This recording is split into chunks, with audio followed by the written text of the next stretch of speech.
Good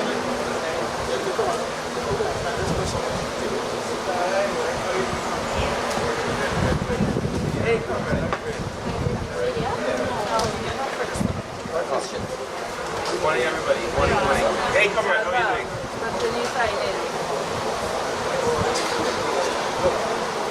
In about 10 minutes, we will start. From Ancel as well as the credit union. Sang lustily our national anthem of the Republic of Trinidad and Tobago. Forged from the love of liberty in the hearts of hope and prayer, with boundless faith in our destiny, we solemnly declare.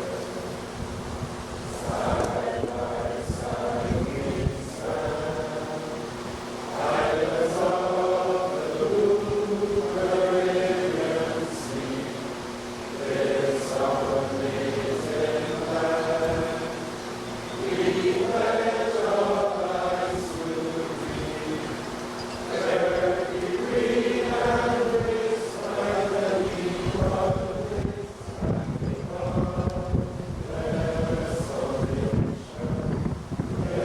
Every green and rich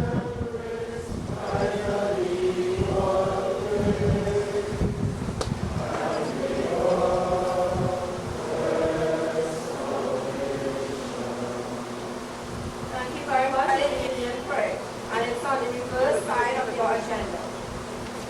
Lord, make me an instrument of thy peace. Where there is hatred, let me sow love.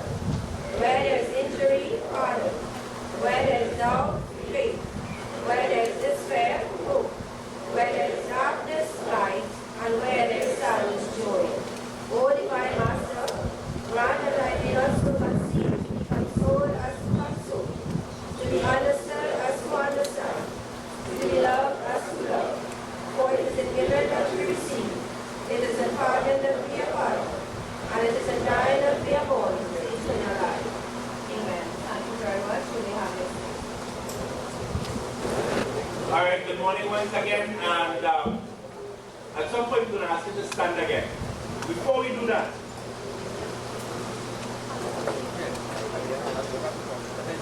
as a matter of fact, we're going to ask. Let me start again. And I'm going to ask someone in the audience, and there's a reason why I'm going to call him up, because he's going to lead us into. Cannot start any function here at Paramount Bldg without our union songs. For those of you who are the first time, let me see hands of all those who first time in Paramount Bldg. First timers. Let's see all the first timers, including the students. All right, good. And therefore it's your first time at a union function. We never start, especially at the OWTU, without a rendition of our union song. But we want to put some spice and life into the singing of these union songs this morning, especially in terms of the weather. And immediately my eyes turn on our second choir master. We have our first choir master, which is the President General, but we're fortunate to be blessed with the presence of our second choir master, Comrade Aaron Moines, who will lead us into our union songs. And if you don't believe me, you're going to see what I mean. Comrade Aaron.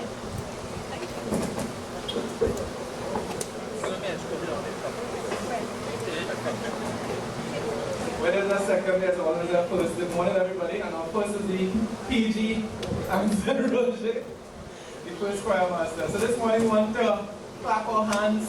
We want to, really sing this thing with meaning. Every word that we sing must be sung with meaning, yes? So the song is "We Meet Today in Freedom Stores." We meet today in freedom stores and raise our voices high. We join our hands in union strong to back the Lord to die. Oh, for we are bound in union, let's be strong. Side by side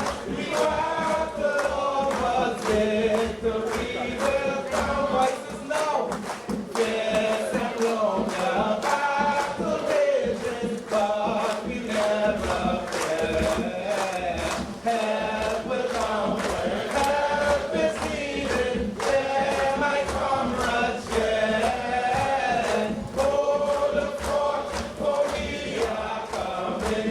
Unionistic strong. Side by side, we battle on, but victory will come. Solidarity forever. Solidarity forever. Solidarity forever. Our union makes us strong. We will keep on struggling until we get a better day. We will keep on struggling until we get a better day. We will keep on struggling until we get a better day. Our union makes us strong. We sing in solidarity forever. Let me hear you. Solidarity forever. Let me hear the voices now. Solidarity forever. Our union makes us strong. I want you to do one last thing, right, PG? Right, I want you to do one last thing. We are here together as citizens of Trinidad and Tobago, and I want you to go around. I want you to go around and meet as much people as possible as you sing this next song, right? It's a meet and greet, right? Just meet as much people as you could. Just 2 minutes. Walk around as much people as you could. As school children, as citizens, we sing the song Solidarity Forever, and we really want to embrace that, yes? Hear this song, eh? When those who labor, hold the reins of power. Sing it, sing it, sing it. When those who labor, hold the reins of power. When those who labor, hold the reins of power. In that number. When those who labor, hold the reins of power. When those who labor, look, I got to sing it too. Hold the reins of power. When those who labor, hold the reins of power. I will not be in that number. Sing it right. When those who labor, hold the reins of power. When those who labor, hold the reins of power. When those who labor, hold the reins of power. I would like to be in that number. When those who labor, hold the reins of power. Sing it, when those who labor, hold the reins of power. When those who labor, hold the reins of power. I would like to be in that number. When those who labor, hold the reins of power. When those who labor, hold the reins of power. I would like to be in that number. When those who labor hold the reins of power. I would like to be in that number. Last I love on the radio. When those who labor hold the reins of power. Put your hands together for yourself this morning. Chair, I'm struggling a little bit to be cold, so please forgive me for my voice. It is not as strong as it normally is, but I know that you all will be understanding. This morning, as we do every year, in collaboration with the Co-operative Credit Union League of Trinidad and Tobago, we host this post-budget forum. And by the presence of so many people this morning, I want to first thank each and every one of you for taking the time to come and hear the people's sector analysis. So first give yourselves a round of applause. And I want to recognize the amount of people that are here, or the different organizations, institutions that responded. And I want to start first and foremost with a tremendous response by the Credit Union League itself. So first let us recognize the Credit Union League Secretariat with Ms. Diane Joseph. Let's give them a round of applause. And I see some 13 credit unions here this morning. I'm going to say this afternoon, yes? This morning. SECU, let's give them a round of applause. Palo Seco, Angeles Credit Union, GetQ's Credit Union, I got it right? I'm GQ. I'm GQ. Oh, yeah, I am GQ. Yeah. I'm GQ Credit Union, Fire Credit Union, Bethel Credit Union, Progressive Credit Union, Trinidad Penal, Agricola, Consolidated Telephones, Zenith Credit Union, San Fernando Corporation Credit Union, and Cathedral. Let's give the credit union movement a really big round of applause for being here. And the young people, our students, who came here not only to listen to the analysis, but as we do every year, and in every forum, we make sure and give them first preference to the mic, so get yourself prepared to ask your question or make your comment. But let us recognize schools that have always participated and have always responded to our forum, starting with, let us give a round of applause to Naparima Girls, Pleasantville, Naparima Boys, Presentation College, and Princess Town West Secondary. Excellent response from our young people. They want to hear how this budget is going to affect them. Is that correct? Yes. Trade unions that are here this morning with us. Let us recognize Banking, Insurance and General Workers Union. Let us recognize Postal Workers Union. Always delivering mail. Don't worry, mail will be delivered even though they're here today. Amalgamated Workers Union. The National Union of Domestic Employees, NUD. The Trinidad and Tobago Unified Teachers Association, TUTA, is here with us. Steel Workers Union is here with us. All Trinidad General Workers Union is here with us. The Transport Industrial Workers Union is here with us. And our brothers and sisters from the Khaki Shirt Brigade. Communication Workers Union is here with us. Did I leave out any unions? Yes, I'm seeing retirees are here with us. And of course, the Oilfields Workers Trade Union and our various units. And let me recognize the media that is here with us. Let us give the media a round of applause. I want to see it again. I do not want to waste any more time. You didn't come here to get a chair. You came here to hear the various analysis. And just to say that one of the reasons we have this people's sector, we call it people's sector post-budget analysis, is because we want to hear from the various people's organizations, those that represent ordinary men and women and young people, what do they think about the budget, how they feel the budget will impact on them, and very importantly, how we in the trade union movement, how do we see this budget impacted on us. And to start off, to break opening remarks, is none other than the President General of the Oilfields Workers Trade Union and leader of the Joint Trade Union Movement, Comrade Ancel, Roget. Thank you very much, Chair, for this morning's proceeding.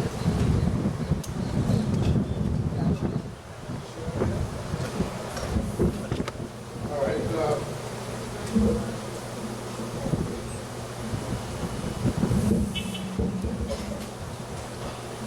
Comrades at the table here, starting with Comrade Sean Nicholas, President of the Trinidad and Tobago Youth Council. Comrade Joseph Remy, President of the Co-operative Credit Union League. Sister Rosa-Mae Whittier, our very own Education and Research Officer. Students joining us here this morning from Naparima Girls, Naparima Boys, Pleasantville, Princess Town West Secondary, comments from the Joint Trade Union Movement, OWTU comrades, members of the media, Congrats all, good morning. I think, first of all, we want to recognize our consistency because this is not the first of post-budget people's forum analysis from the angle that we have taken it. And that for many years, and Congress will recall that many years ago, we have been doing just what we are doing this morning. And it is important that we state that fact, lest we be cast in a frame that we are doing things for the first time. It's important. Because if there's anything at all that we are in the joint trade union movement, the progressive arm of the labor movement, is consistent. And consistency is what would underpin our analysis here this morning. It is very important that we, from this angle, because in the reading of the budget statement yesterday,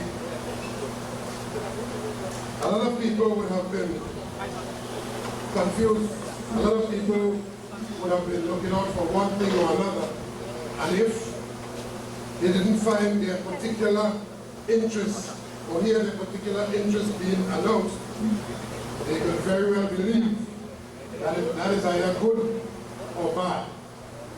And that is why the phrase that is coined, the devil in the detail, is very important.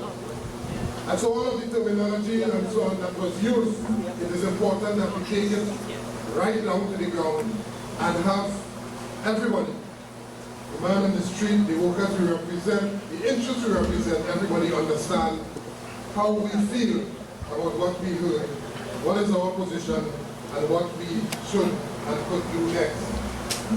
And so in hearing those announcements yesterday, you know, I remember from ever since, people listening to the budget to hear if gas price go up, if rice go up, if food stuff prices go up, and the basic things that allow you to live comfortably, they highlight those.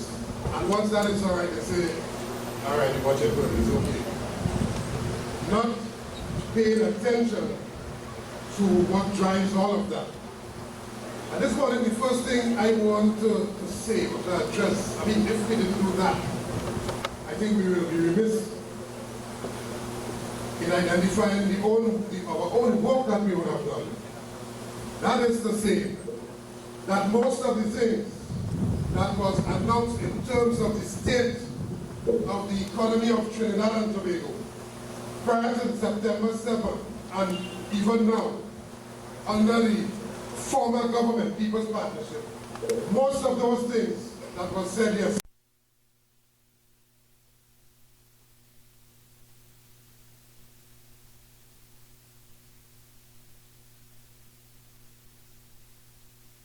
campaigning since 2011, 2012, 13, 14 on the premise that our economy was not being run properly, that we had declining revenues, we had declining production. We were saying that. And that our foreign reserves is in trouble. And that as a country, those people who had a mandate to govern could not manage the economy, could not manage the country to us. And that is why it is important for us to not just hear that, but to move swiftly to rescue the economy from where it is. And I want to go one step further because we haven't heard anything about the conditions of those state enterprises, those various state enterprises that form the highly productive sector and bring in revenue. I mean, we are given information. I want to this morning announce publicly that information that on the Friday before general elections, the Petroleum Company of Trinidad and Tobago, who are attempting desperately to borrow $550 million US. Senior officials, top officials in the company was in a desperate mode trying to get the Ministry of Finance to approve that level of borrowing.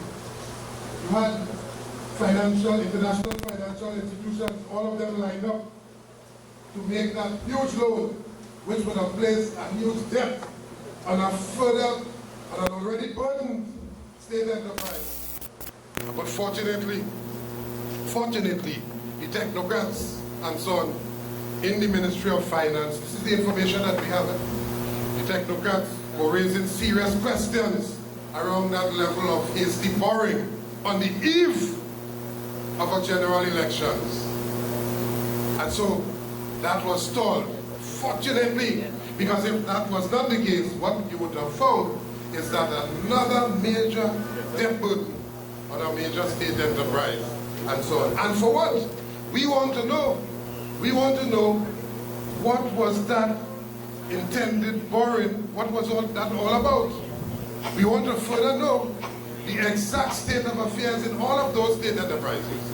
It cannot be that all of those persons at the top level who were politically appointed to all of those state enterprises, just yesterday, they were like devils with their eyes red and the pitchfork and so on, mouth with blood. And today they are angels right among us. No, they have to be rooted out, and they have to be rooted out very, very quickly if we are to move forward. And then we come to the issue of the burden of adjustment and so on. The 15% increase on diesel and super, what does that really mean? What does that really mean for the country? What does that really mean for consumers? What is the exact rippling effect? And I think that we want to challenge ourselves to deal with that a bit this morning. What is the exact rippling effect across the board with that? Because you see, the business community will just pass on that cost to the ordinary man in the street, the consumer. And when they pass that cost on, sure as night will follow day, it would not just be a 15%. And therefore, what is the mechanism to safeguard those who are most vulnerable from the effects, the rippling effects of the removal or the beginning to remove the fuel subsidy? We didn't hear, or at least I didn't hear anything about credit union legislation, and I guess Congress will address that this morning. What does that mean? We heard a lot about labor legislation, and I want to say something about that this morning. Thus far, it is consistent with the memoranda of understanding that we signed. That is to say, that thus far, we have something to hold the government to account to.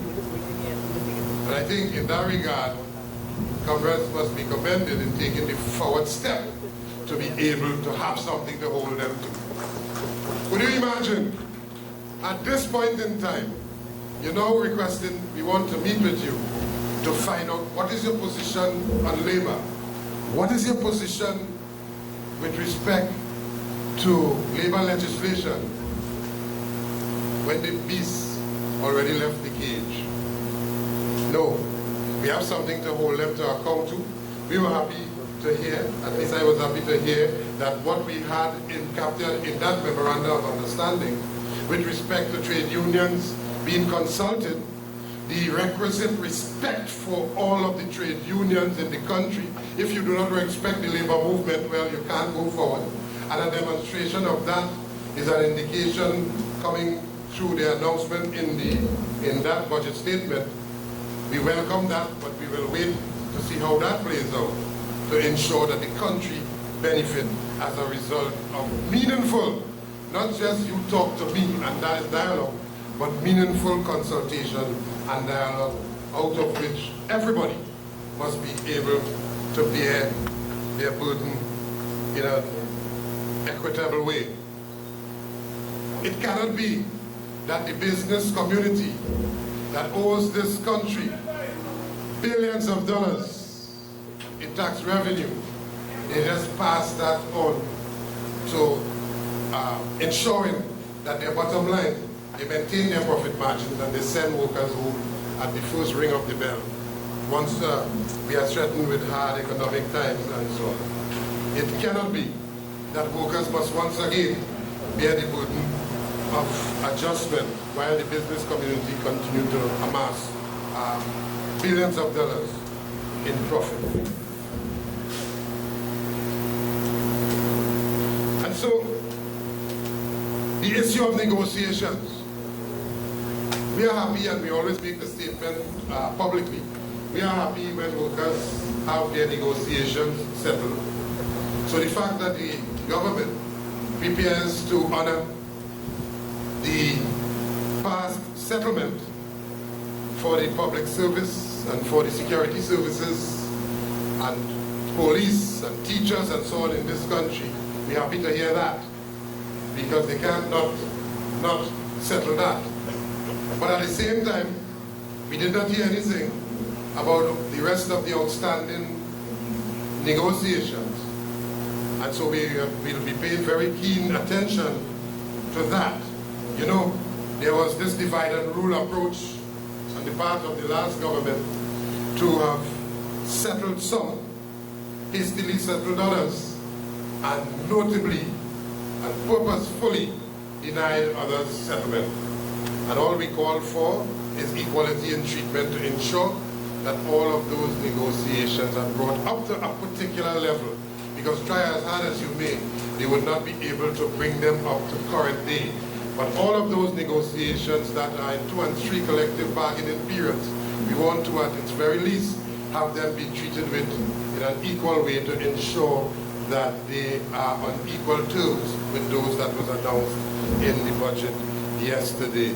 Bring them up to a level that we can have the requisite industrial peace and stability, the type of tranquility on the industrial relations landscape that is so much needed at this point in time to be able to have our country focus on the core responsibility of taking productivity levels up where it's supposed to be. In other words, the country, as bad as it is, the country would not be able to move forward if we did not have the equal treatment across the board.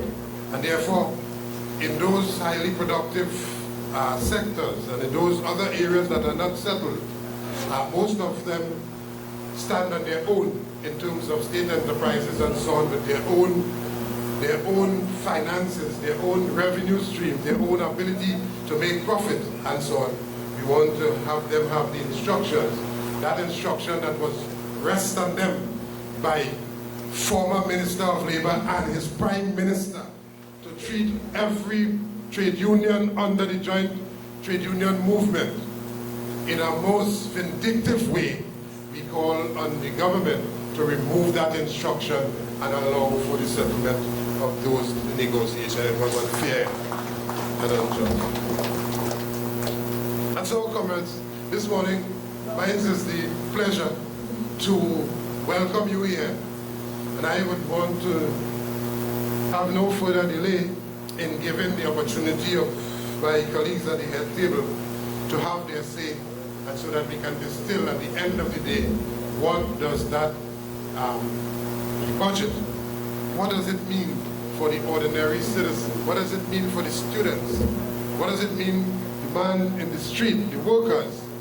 What does it mean for Trinidad and Tobago? And at the end of it all, we would have had a better understanding of what are, not only what are our responsibilities, but how we can really collectively take Trinidad and Tobago forward. Ours is always the position, never different, that first of all, despite what they talk. You know, some people could see, two people could see, look at the same thing and see something completely different. Completely different. You ask Kamla Prasad, Bisesa and her government, what does a budget mean? They see an opportunity to steal and to steal and to steal and to steal and to steal. And as I wind up, let me just say, Kamla Prasad, Bisesa has absolutely no moral authority to say anything on behalf of any worker in this country. Absolutely no moral authority. Yes? None of them. Because all of them, through their anti-worker policies and anti-worker attack, brought hardship on the workers of this country, abandoning the commitment that they had. Now, that is a lesson there for not just them, but it is a lesson for outgoing, and it is a lesson for incoming. Thank you very much. Welcome you. Roget, President General of the OWTU, opening this important forum.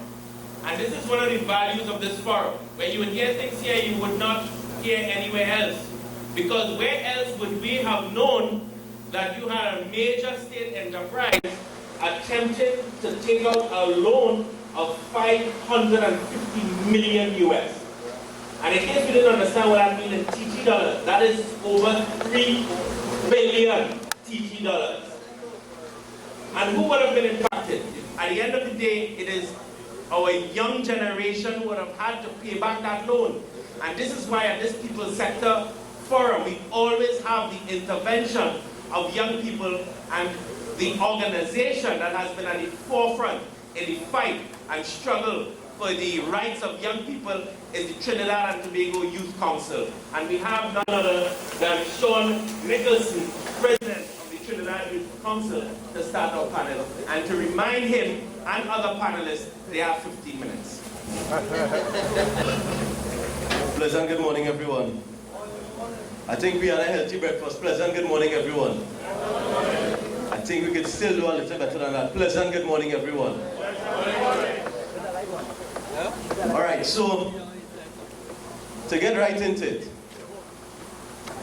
if we were to listen to the presentation yesterday, we would recognize that the word youth and young people were literally placed almost in the forefront of every single line item in the budget. So this morning we should then be a very happy bunch of people as young people, because we seemed to somehow take center stage yesterday afternoon, sorry. However, as the new government came into office, Trinidad would have woken up to find out, or the young people of Trinidad would have woken up to find out that there is no more Ministry for Youth Development. The Trinidad Youth Council finds that to be a very backward step that would literally take youth development almost into the Stone Age. As I listened and I looked on, I was wondering if I could find that song that would normally introduce the Flintstones on television, because literally youth development, going back to sport, is a backward move. For us to see the development of our nation's youth only in sport is absolutely an atrocity to our nation's youth. I'm not sure if we understand what that is signaling to young people. We say one thing with our mouth, but in action something else is being done. When we say that the only way a young person to develop is through football, basketball, cricket, tennis, hockey, really? Is that all we are worth? We have some students here, is that all you are worth? Is that the value of you being educated? Literally, we're not sure where this current administration plans to take youth development. However, in the budget there's a lovely line item which says youth development and entrepreneurship.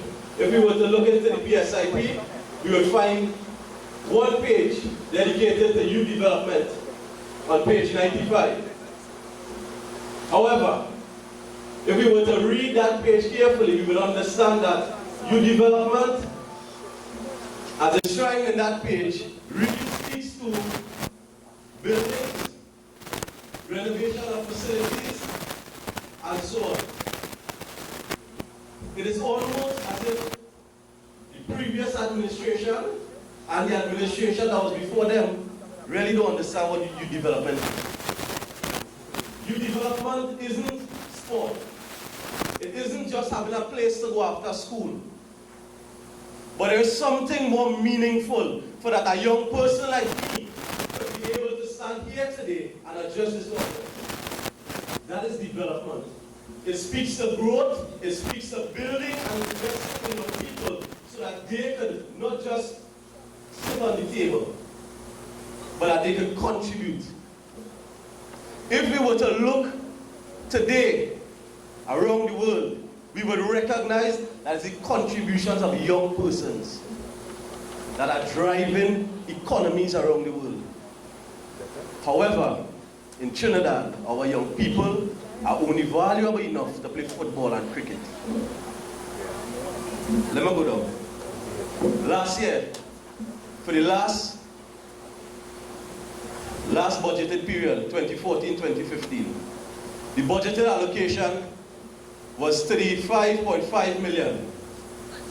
So we're talking about developing young people, and we looked at it last year. We looked at what was given for crime, what was given for health, which will all impact on young people in some way. However, when compared to developing young persons or proactive measures, we find that the allocation is lagging behind. However, this year, 2015-2016, youth would have been given an allocation of $21.7 million. A decrease, or I should say a sharp decrease, of $13.6 million. However, if we look at the very first line under youth and entrepreneurship, we will recognize that youth is an important and integral, or has an important and integral role to play in the development of our country, with $21.7 million to service 500,000 young people. And you tell me how the maths working out. The Trinidad Youth Council is not in awe of this budget, specifically as it relates to young people. We literally are being taken backward as we struggle as young people to press forward in today's time.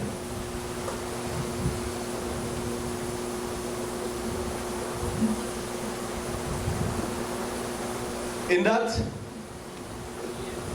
page 95 of the PSIP, there's an item that says Youth Employment Policy, which sounds very good. So we want to look at the way in which young people are employed and treated with their specific needs in the workplace, which is applaudable. However, for the last 13 years, the Trinidad Youth Council has literally been laboring, and it's not an understatement when I say we have literally been laboring to get a policy that will guide this nation in terms of youth, which we call the National Youth Policy.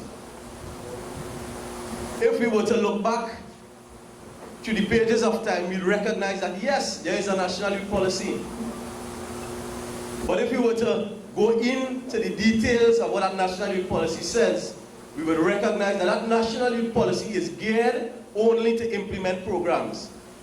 It is geared to implement projects. It isn't geared to be a policy that will direct all sectors in treating with youth. So that today, we have a minister speaking to employment policy. So what about health? What about all the different sectors where young people are affected? We would now have to write an individual policy for each? Absolute nonsense. When we have, or we ought to have, one policy that guides the involvement, the interactions, the dealings of all agencies with young people. So when we look at education, the education ministry will now have to write a policy on education for students, when we ought to have one policy that would govern all. And we wonder why we keep wasting money in this country, doing the same thing. So if every ministry has to invest to write a policy for their specific ministry on youth, well, we could have one ministry collaborating with all the other ministries to have one policy. But our young people, the value of our young people is cricket and football. Ladies and gentlemen, the question really is, where do we want to go with our young people?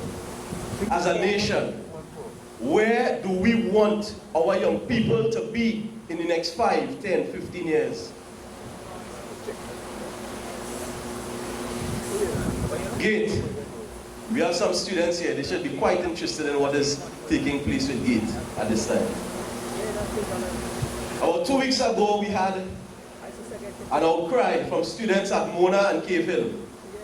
Medical students being sent back home. GATE would no longer be covering them. New government came into office and decided, we're not sending the students back. Let us do something about this now. So they intervened and they said, well, we will continue to cover those students, let them finish out their course of study. But that doesn't speak to our policy on GATE. If we are looking at the education of our young people, if we are looking at the education of our own children, because I am sure that our ministers have children, but perhaps they don't need GATE. Because there's a term under GATE that says that needed most. So that perhaps the minister's son or daughter or grandson or granddaughter don't need GATE. Thank you very much, sir. Perhaps they don't need it. So that those that actually need it are the ones that have to figure out what really going on with GATE. We have no policy that guides this wonderful thing that is GATE. What guides whether, who gets, and how? The last administration restructured once, twice, 3 times, to the point that students couldn't get results. And we had the university protesting. Salaries of teachers became involved, simply because what actually guides the things that we look forward to in our budget? What are the policies? What could I say that in the next 5 years GATE will be covering? We can't. If we recognize that oil price is declining, so some sectors may be in decline, what are the sectors that will be emerging? What are the sectors that will be growing or driving the economy in the next 5 years? That we could then say, no, let GATE have a specific focus here. Just saying. But we don't have a policy. We don't have foresight, planning as to where we want our country to go, so therefore our young people have to take what we get. This cannot be the direction of Trinidad today. And ladies and gentlemen, let us be honest with ourselves. It is not one administration. It is across the administrations, because if when GATE was enacted initially, a policy was laid for it, the last administration wouldn't have been able to tamper that much with it. If the last administration had laid a policy for GATE, this current administration wouldn't have need to be putting stopgap measures in place. Let me go down again. OJT, on the job training program. And I know I'm running out of time quickly. Today we have a lot of young people in jobs that are quite dissatisfied with where they are, simply because their qualification or the things that they went to school and studied isn't aligned with the job that they now have. However, while we are grateful that young persons in the OWTU program will receive an increase of 20%, it means that their economic means they will be able to do a little more. However, you have a disgruntled worker with an increase in salary not going to increase his production. He will remain disgruntled and draw more money. Full stop. We keep putting programs in place and not ensuring that they actually make sense. OWTU is a very good program. However, without aligning them properly, we have what we have today. Frustrated young persons with degrees working as typists. Let me bring this to a close.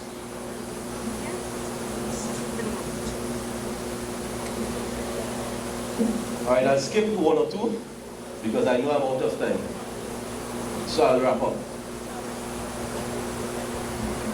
As we continue as young people to labor in Trinidad and Tobago, to see a better country, to see a better future for our nation, we have a responsibility, and I'm speaking to the students first and then to the rest of the audience. We have a responsibility to understand where our country is going. Yes, we have to study. Yes, we have to go to school. And last night when I finished class, I went and I prepared for this forum because I'm still in school as well. But we have a responsibility to understand where our country is going and not just study to pass exam. We have a responsibility to our country simply because one day the person sitting here in the room will be your children. And if we don't drive the direction of our economy and our country now, trust what I'm saying to you. If the oil price continues the way it's going, and economic diversification, which is pegged to the oil money, doesn't come true, it then means that our economic situation will be far worse. And we will be the ones that have to bear the brunt of it. I didn't talk about financial debt that continues to grow. Deficit budgeting that will affect us. We are the ones to pay back. But I'll bring it to a close and say thank you very much for having me this morning. Intervention. I like his message that, that as young people we have, I mean a week.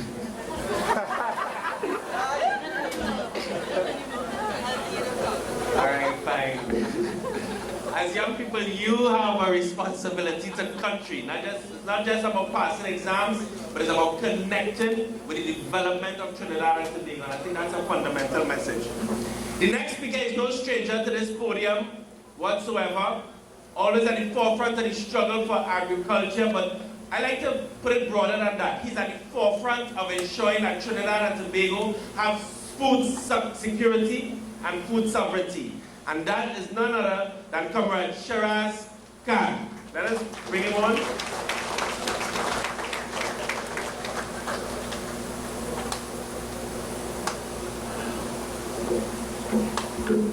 So good morning to the head table, President General of the OWTU, Ancel, Roget, students, comrades, brothers and sisters. Although you made a mistake when you was talking about young people starting off, you call me. Right? I mean to say, you can't leave me out the land group. You could stay out, but don't leave me out, right? Brothers and sisters, we had a budget.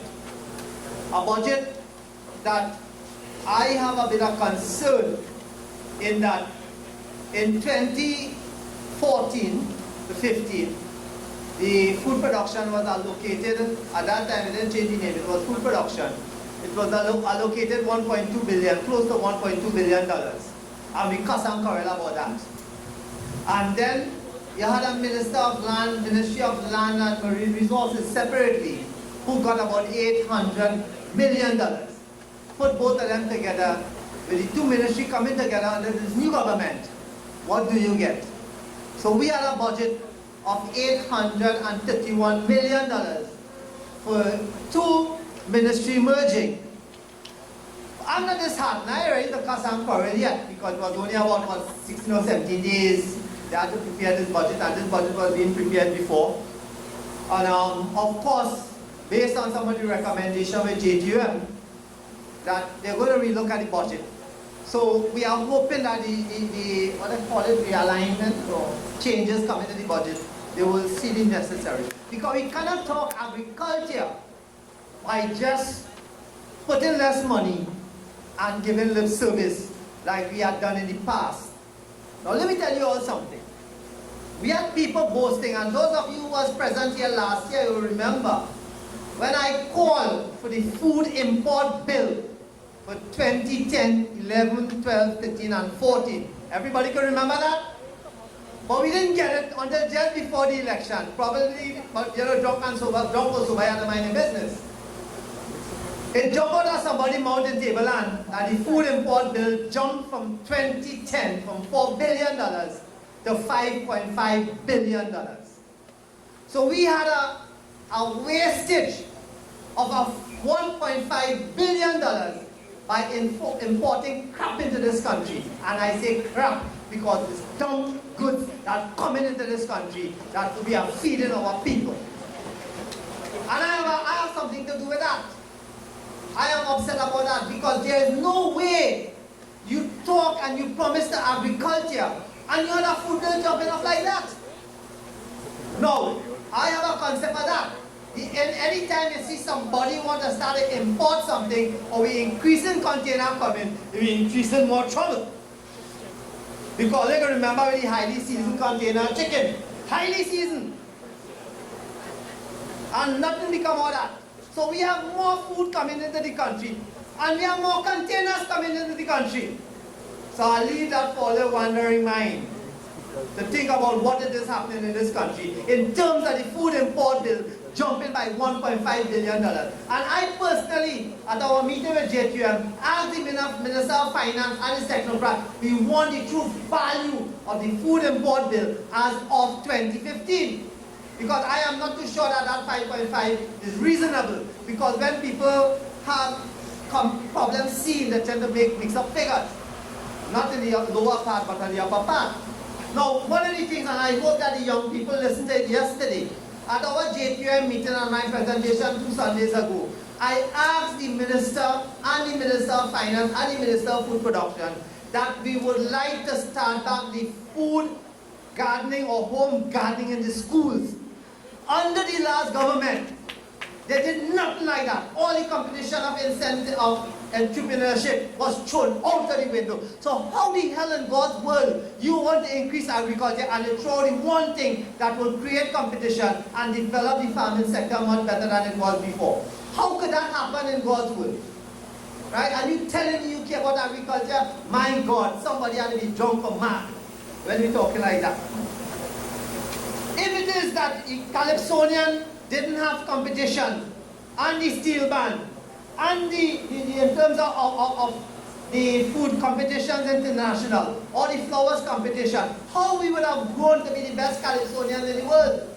If you don't have constructive competition, then you cannot grow. And then what happens is you have a man in Shiraz who's doing something real bad and not getting performance from his animals, but we have somebody in Port of Spain rearing animals and doing well. And we cannot meet to exchange ideas. But what could happen is that via a competition, like we had before, it would have been able to people to come and exchange. Then we would have 2 days where the school children, or 1 day, that they can come in and learn things, and probably we might be able to invigorate into 1 or 2 of them to be farmers. Our farming community is aging. I see they're going to get more pensions, so they might even get out of farming because the pension increase. But if we cannot encourage young people, sure enough, they're not blood for here. Right? Into some form of agriculture. And we have to make it more sexy. Let me put it this way. It has to be a little more sexy and attractive. And I think the guys know what I'm talking about. And the ladies know too.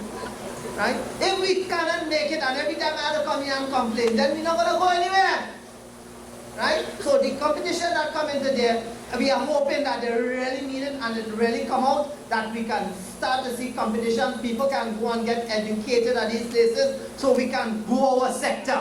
The agriculture sector had to move from rock bottom and come somewhere up above that. Right? We are happy that we have gotten some exemption in terms of the input into agriculture, so which means now I could go and bring my beautiful ram with beautiful testicles and productivity with it and go forward. You can also look for good cows. My friend in the back will bring better pineapple stocks. Right? We got to understand something, that for the past 5 years, the agriculture sector was treated as the bastard child of Trinidad and Tobago. They were treated like that. And the thing about it is that we have not done anything successful in agriculture except launch. We were great at launching things.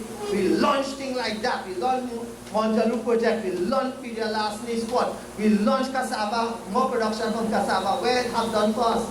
Instead they closed down the one industry of taba. Of course you had to make some changes to the management. But you don't close down something that is doing good for you and is beneficial to your farmers. Right?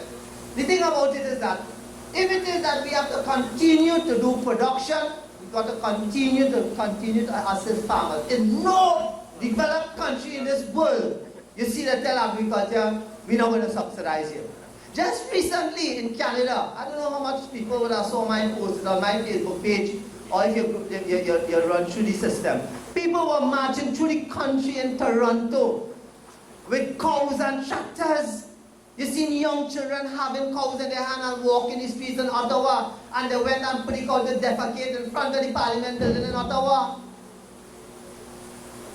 That is what we're talking about, and that is because all they wanted to start to import milk into Canada.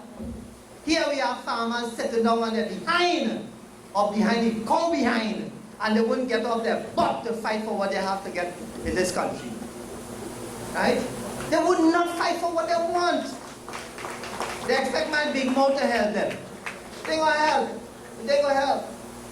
Brothers and sisters, we had a minister, well, they don't either take off here, the boxer short, flexing the muscles and things and say that, oh, he's the best minister of agriculture. Let me tell you how good this minister of agriculture is. He started the Carney Green. Well, but he was easy. He didn't so good kick. That man started the Carney Green initiative. He produced a pumpkin for $40.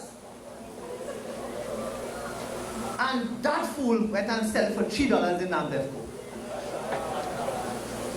I mean to say, Indera could tell, I didn't go to university and study economics. Indera will deal with that for now. Carney Green was in the red for $15 million.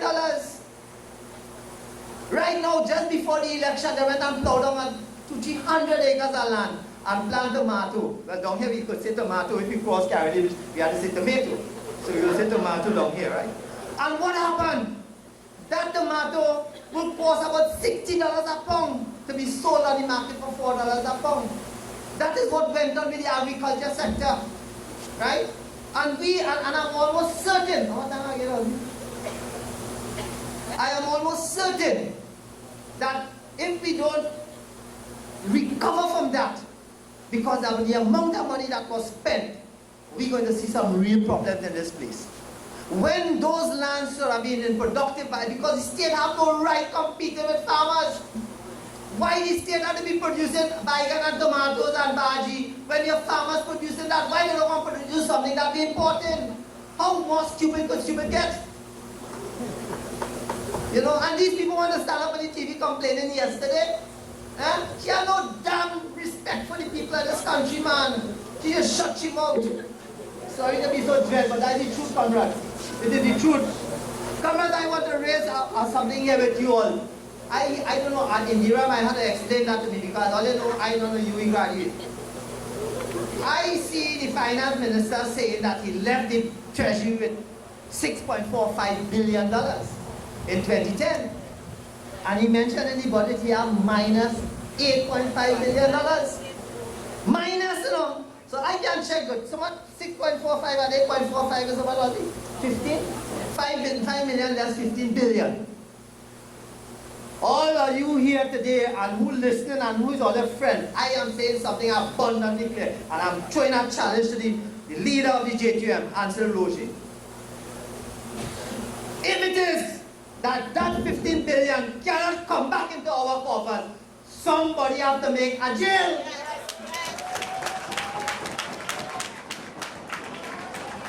Everybody here, including all their friends and all their family, we have to write the finance minister. If Collingwood saying a lie, we go deal with him. But if it is truth, I am saying this person have no right to be an MP at all. We cannot have that kind of money, and the children cannot get proper health care, and sure that to be covered for gate for them. We cannot have nonsense happening here. Imagine in 2012, I raised it at the Labor Day celebration. Imagine in 2012, the EMBD wasted $1.2 billion, that more than the damn because their budget for 2015-16. 1.5 billion, and you can remember that I raised that.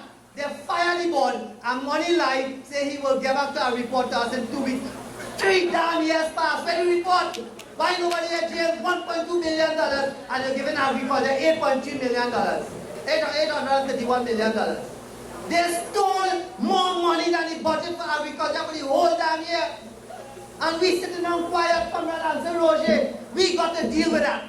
If it is a lie, jail him. But if it is truth, we cannot have people stealing the money that will benefit the young people and the elderly in this country, and they're walking free. It can't happen. I am suffering in agriculture because they thief too damn much.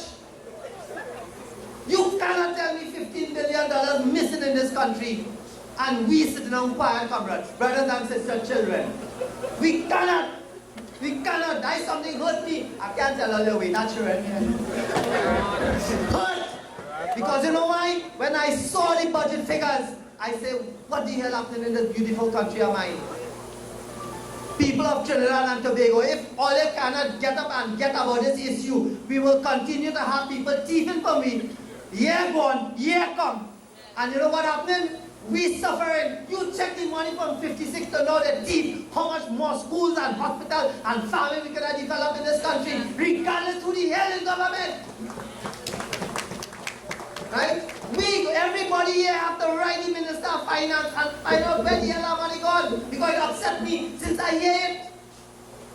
Because let me tell you something. It is not like UNC and PNM, you know. Because all of the poor people are going to line up in the hospital, and when the rain falling, them riding the Prado and traveling in helicopter, and we fighting to get boss and Nazi in the flood.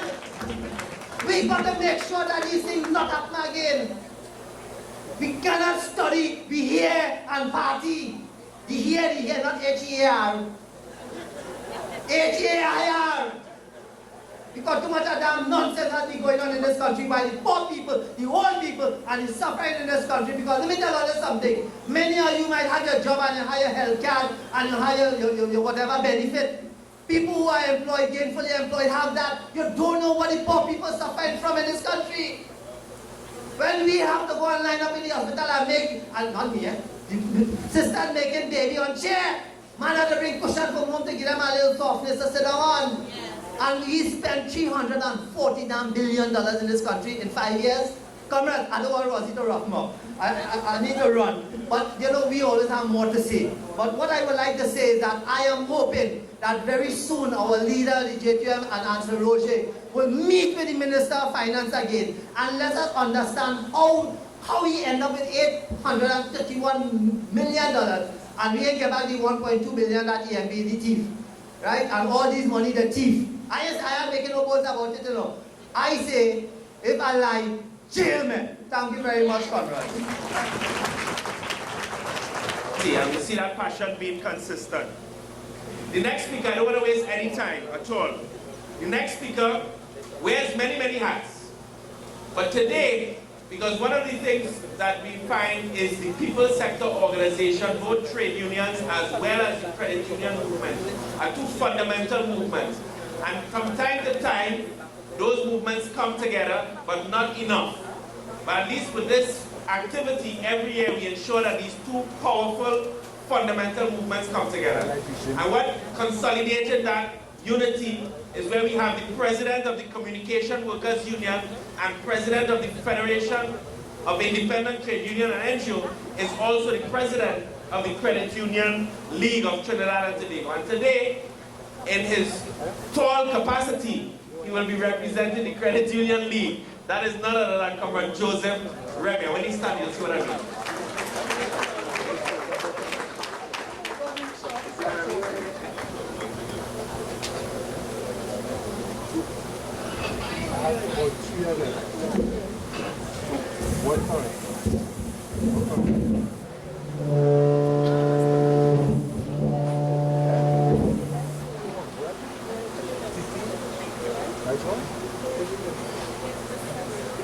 Thanks much.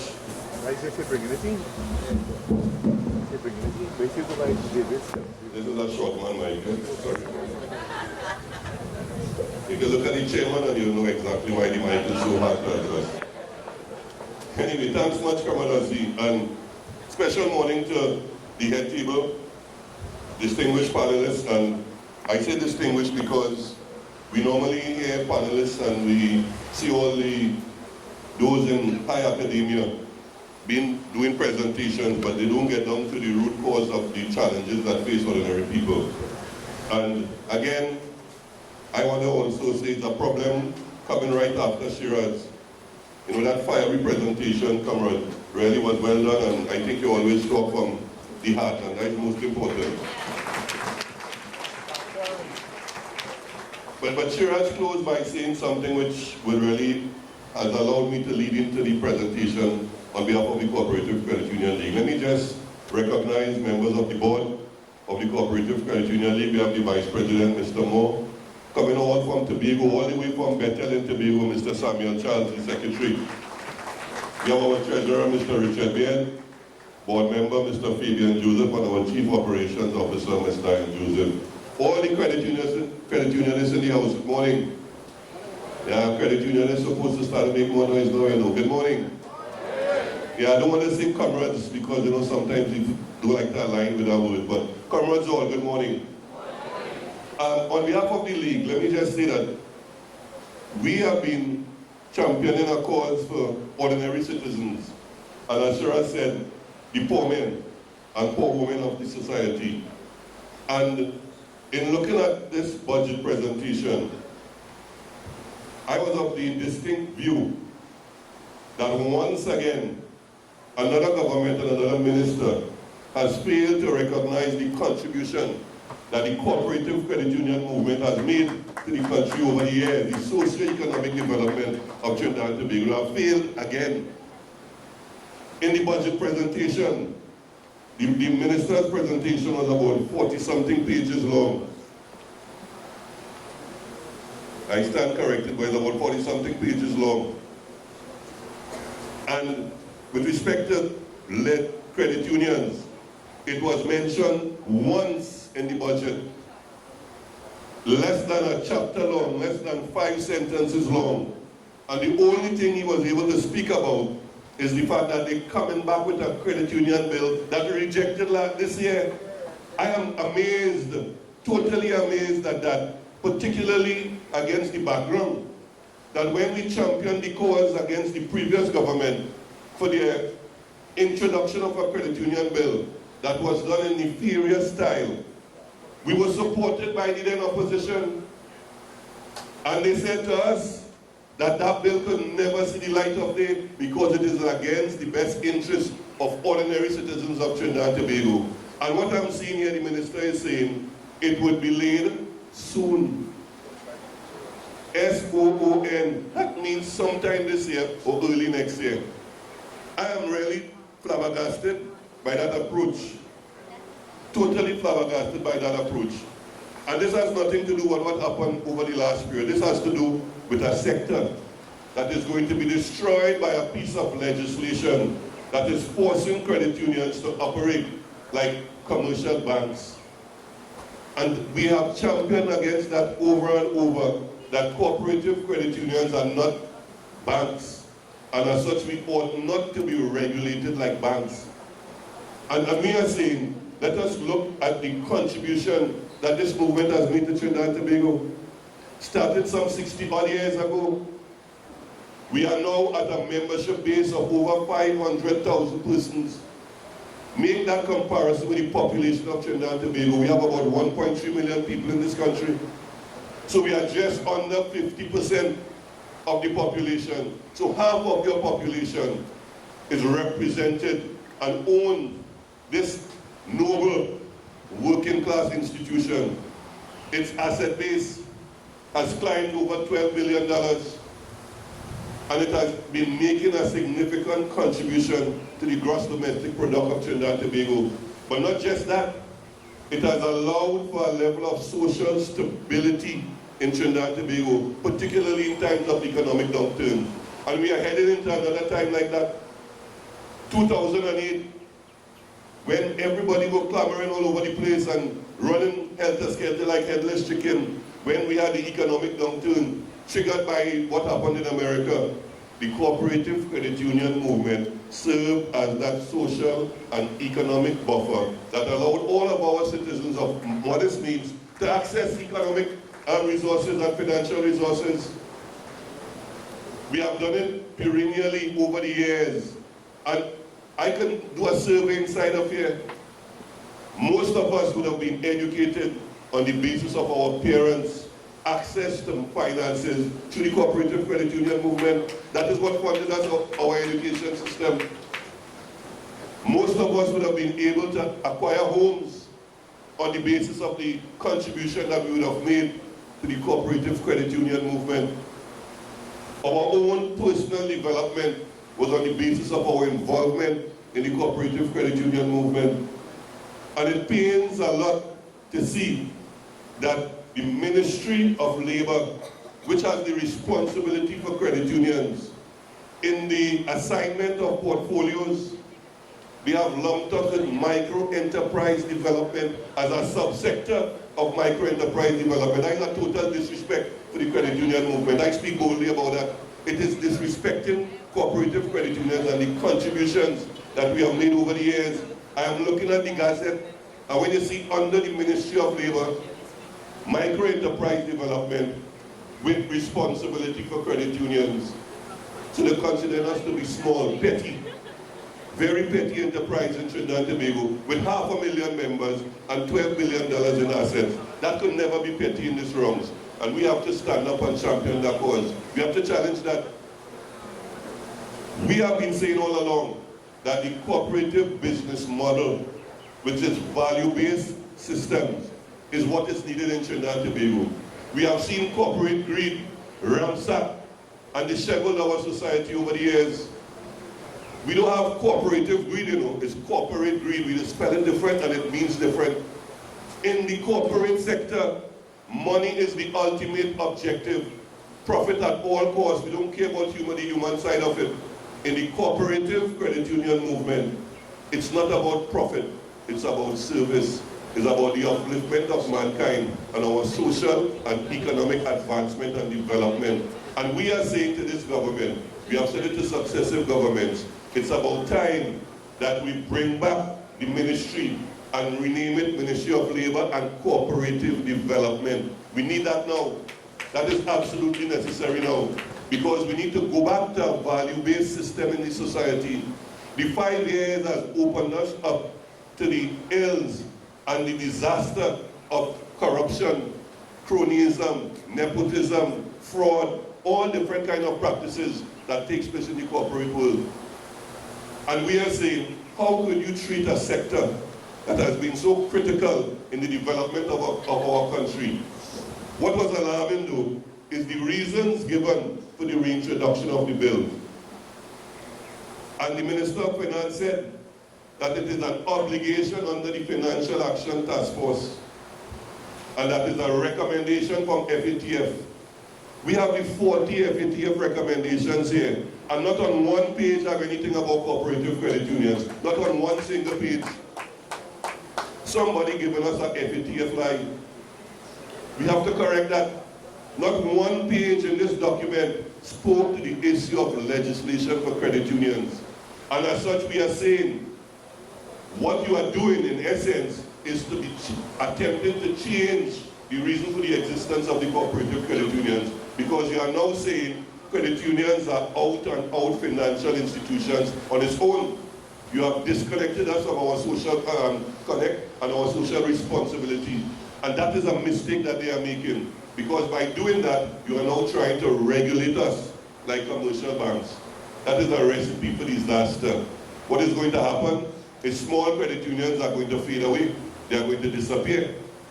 The medium-sized credit unions, we are going to have a lot of mergers and all those things.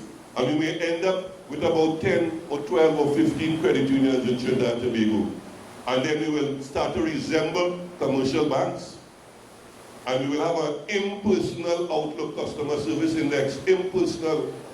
And then we will start to complain about credit unions like how we complain about banks.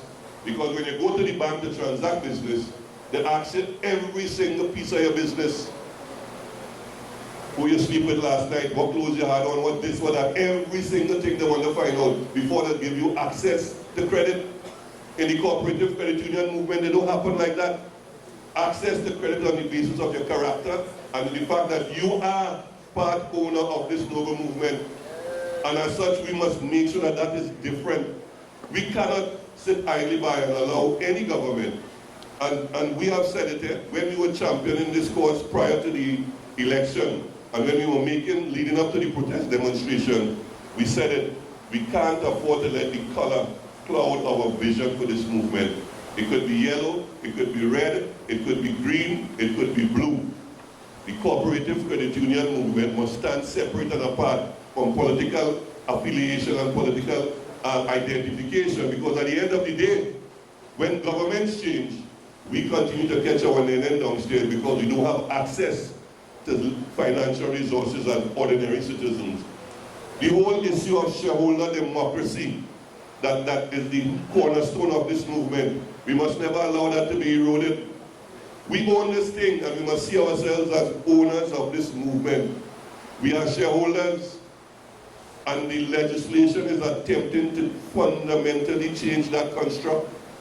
It's a major ideological shift in terms of ownership of our own economic future. And that's how we have to see it.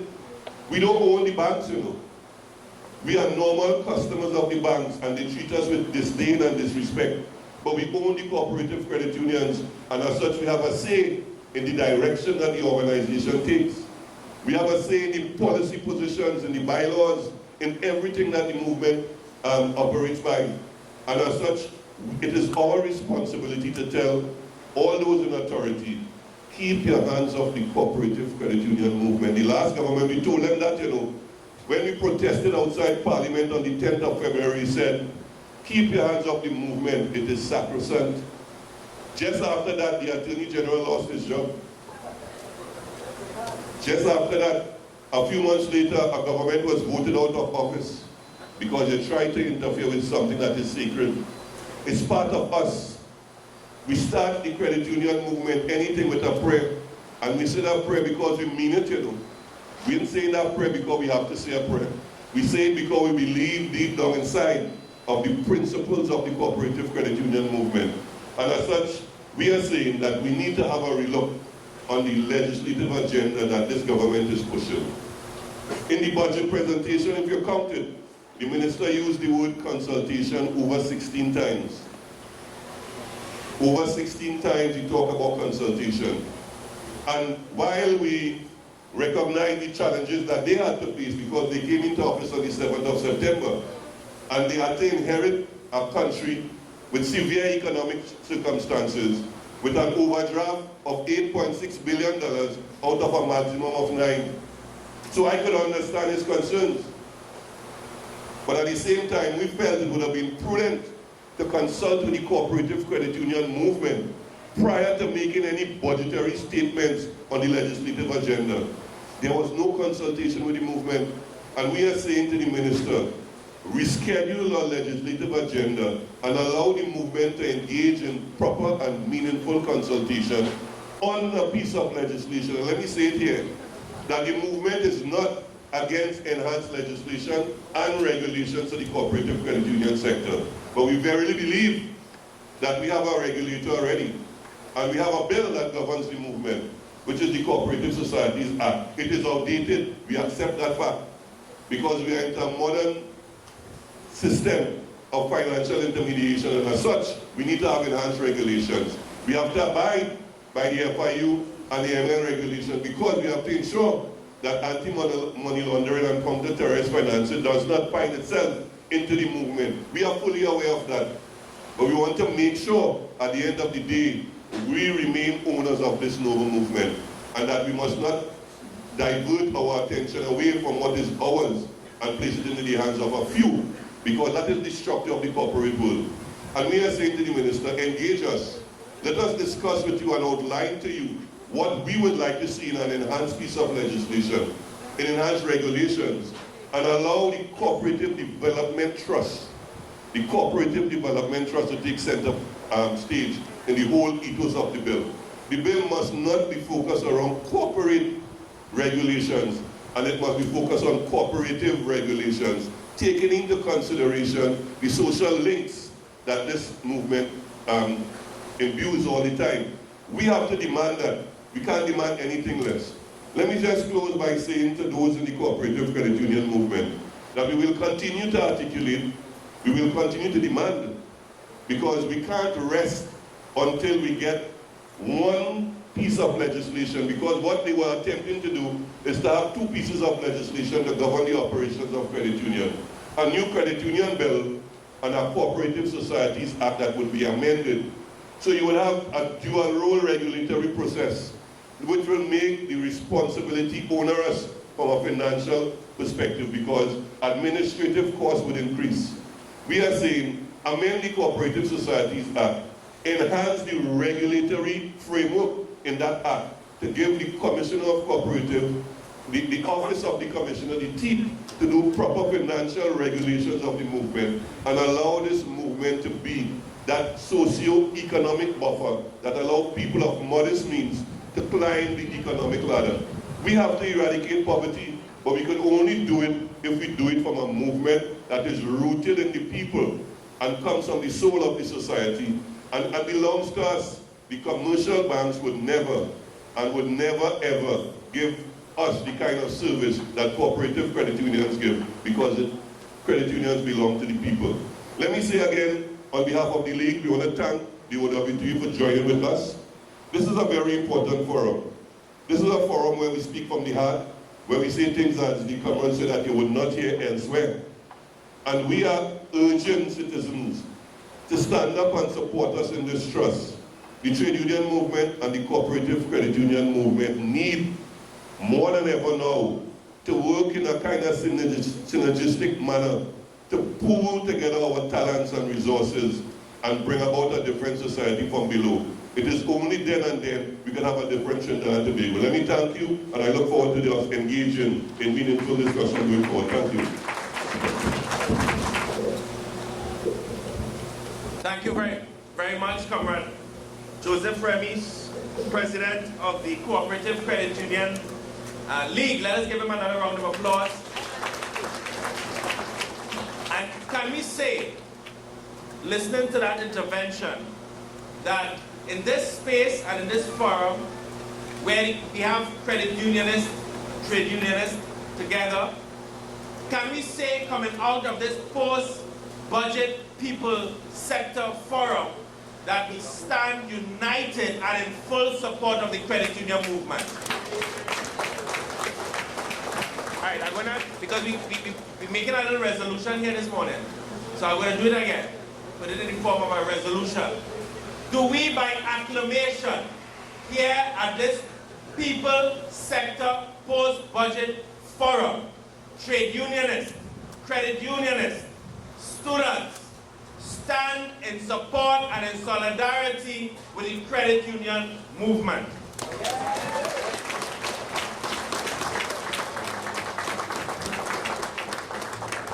And therefore, this forum says to the government, before you do anything with the credit union legislation, consult, consult, consult, consult.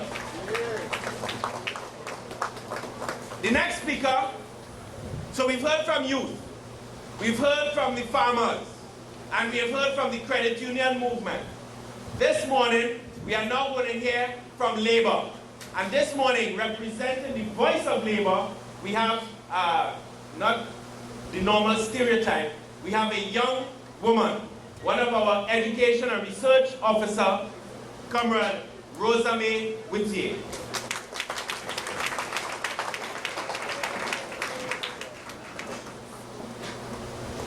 Thank you very much, Ozzy, and good morning, everyone.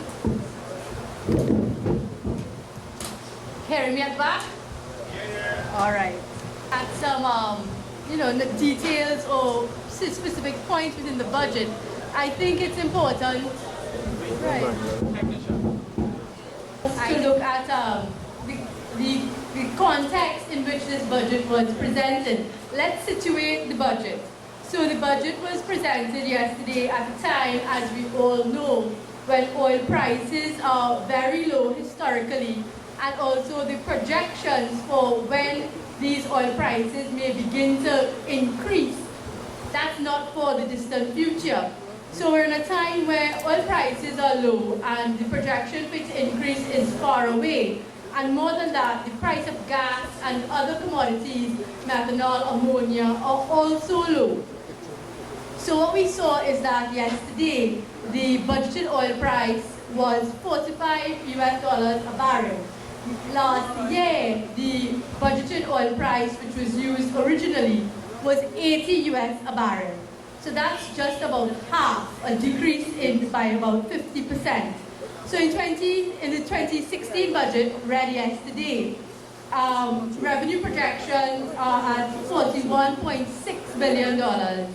And revenue projections in last year's budget stood at $60.35 billion. So yesterday, revenue projection, $41 billion. Last year's revenue projection, $60 billion. So that's a decrease of about 31%. So we're seeing the impact of functioning now in a time of lower oil prices. More than that, with specific respect to oil revenue, in yesterday's budget, oil revenue for this new fiscal year is projected at $5.5 billion, whereas last year's projection for oil revenue, anyone wants to take a guess? Yesterday's was $5.5 billion. Last year's projection, the 2015 projection, was $21 billion. So that's a decrease of 74%. So that's the context that we're working in, significant fall in revenue. So in this kind of context, what kind of budget is required? I think we need a budget which addresses three key aspects. One, revenue. We need to address this declining revenue, obviously. Secondly, we need to address the issue of diversification. On the first hand, to be able to identify alternative revenue streams, and on the second hand, to protect ourselves from finding ourselves in this situation again. When oil prices fall, the economy is in trouble. A third element, I think, that is needed from a budget in these times is adjustment. I think it follows logically. If revenue has fallen, it's only prudent that expenditure also needs to be reduced, because you can't continue to afford to spend as you were spending before. However, this adjustment needs to come with consultation, and secondly, there needs to be a sharing of the adjustment. Not only one sector must be called on to roll back and to reduce. As a community and as a nation together, we need to come together to make all the adjustments that are necessary. So let's look at these three key aspects. So revenue firstly. How did the budget address these three aspects? So when we look at revenue, revenue as it stands can be significantly increased if the government was able to collect all of the taxes that it should collect. This is not the first time that we have heard that there's a high tax leakage. A lot of taxes go uncollected. So the Minister of Finance yesterday spoke about something that we've heard before. strengthening and improving revenue collection, and he spoke specifically about the implementation of the Revenue Authority of Trinidad and Tobago, and he gave a timeline for the establishment of this Revenue Authority, saying that this should be in place by the end of the new fiscal year. Now, we've been here before. We've heard a PNM government talk about a Revenue Authority before. And in the previous incarnation, that model included significant job cuts. So while we encourage ensuring that the government collects all the taxes it needs, let's look very closely at the way in which they want to implement this, because it should not, we shouldn't throw out the baby with the bathwater. So with, as we continue to look at the revenue measures, we heard the Minister of Finance announce yesterday that there will be an increase in the business levy from 0.2% per quarter to 0.6% per quarter, and they project that that should bring in revenue of $327.5 million. There was another increase in the Green Fund levy from 0.1% per quarter to 0.3% per quarter. Minister of Finance, Imbert, said yesterday that this increase in the Green Fund levy should bring about an increase in tax revenue or in government revenue of about $544.5 million. He also made mention of implementing taxation within the gaming industry, saying that the economy does not receive the fair share of taxes from that sector, so they'll be looking at that. The key question is, can these measures, now I haven't listed all here, so can the revenue measures announced yesterday fill the gap in revenue that I identified at the beginning? And with respect to revenue estimates, for 2015, it's estimated that the government should collect $10 billion in tax revenue from oil companies. However, they've also estimated in 2016 that the revenue from taxes from oil companies would be $3 billion. So falling from 10 billion to 3 billion. So this thing about falling revenue is a real thing. So the question is, can these measures stop this gap? So a second key element that our budget presented in a time of falling revenues needs to address is economic diversification. This is key because obviously we need to ensure that we have other strong sectors that can provide the economy with revenue in times when oil prices fall. It can no longer be a situation where once oil prices fall, our economy also falls with it. So what did the minister say about these things yesterday? Many alternative sectors in the diversification process were identified. So Minister Imbert spoke about strengthening the manufacturing sector, agriculture sector, tourism, sport, promoting small and micro businesses. And in addition, there was a specific section on diversification where he specifically addressed maritime sector as well as ICT sector. Now, we've been here before. We've heard government upon government sing this song about economic diversification. However, after all these years and after all these fancy plans, we still find ourselves in the same position where once oil prices fall, we're in real trouble. And it seems that the policymakers only seem to remember that pursuing diversification is important in times when oil prices fall. However, the best time to aggressively pursue diversification, the best time to work towards strengthening other sectors is when we have oil revenue coming in, because it means that there's money available to strengthen the alternative sectors. However, we always seem to keep tripping up on that one. So this time around, with oil prices at $40, $45 a barrel, it's absolutely critical for us to have a meaningful process of diversification where we can see tangible outcomes, where the diversification process is not just politicians talking to us about diversification, but we see that right. The manufacturing sector is making a bigger contribution to GDP and to the economy. Services sector, bigger contribution. Cultural sector, bigger contribution.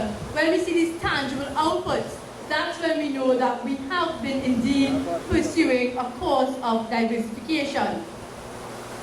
So while several sectors were mentioned, little detail was presented in terms of how they were going about to develop stronger alternative sectors.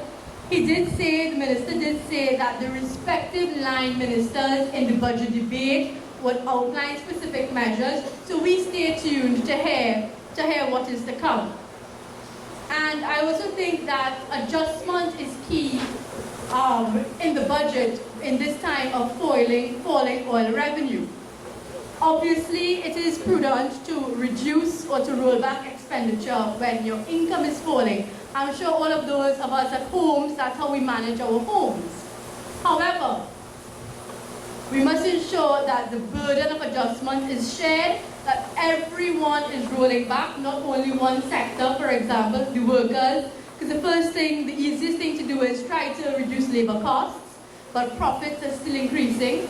So we need to ensure that all sectors across the board are bearing some brunt of this adjustment. And in addition to that, we need to have consultation and dialogue as we discuss what these adjustments need to be.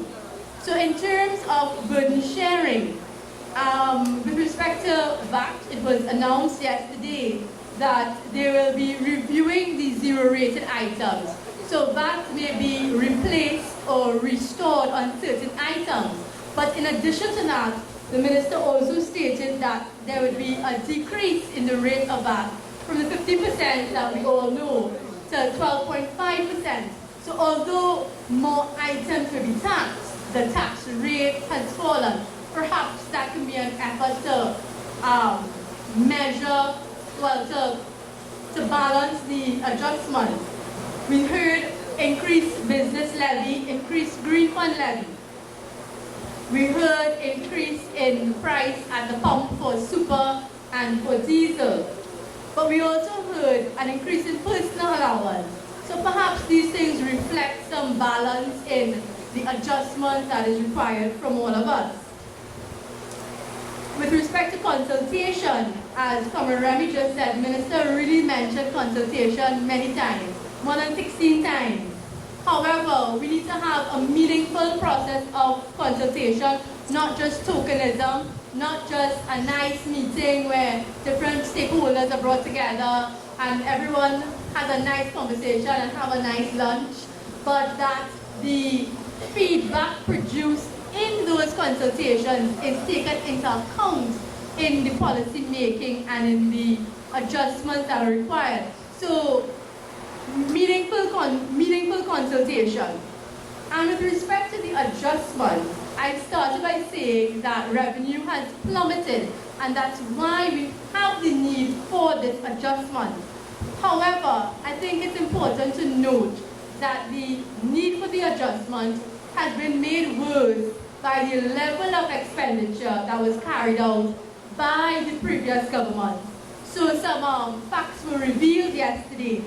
So the Minister of Finance said yesterday that the cash balances at the Treasury moved from positive $6 billion in May of 2010 to negative $8.5 billion as of September 2015, a downward movement of $15 billion.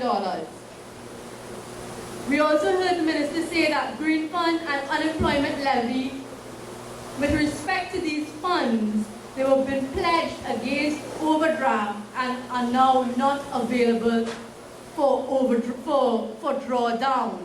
Just the extent of expenditure. So adjustment is required, but even more adjustment has become necessary because a government was really and truly on a bit of a spending frenzy. Additionally, we learned yesterday that the full annual overdraft facility of the Central Bank of $9 billion has also been utilized. Now, critical to all of this and to the economy moving forward is the labor sector. If you and I don't go out and work, there is no economic recovery. So the minister made a positive signal. He did declare that a peaceful and productive industrial relations climate is the prerequisite for this country to improve its efficiency and effectiveness. No, of course, everyone in this room agrees with that. However, seeing is believing. The proof of the pudding is in the eating. So we will be looking closely, we would not be only listening closely to the words said, but also looking closely at the actions taken. So while we would have heard some positive signals in yesterday's budget, we remain tuned in to the Minister of Finance and the government to see exactly how the implementation of these policies, what that looks like, to ensure that we as a country move out of this difficult economic period together, and that we are consulted on the adjustment, and that the burden of the adjustment is shared as equitably as possible across all sectors. So I look forward to your questions and comments in the question and answer session as we continue this debate and dialogue.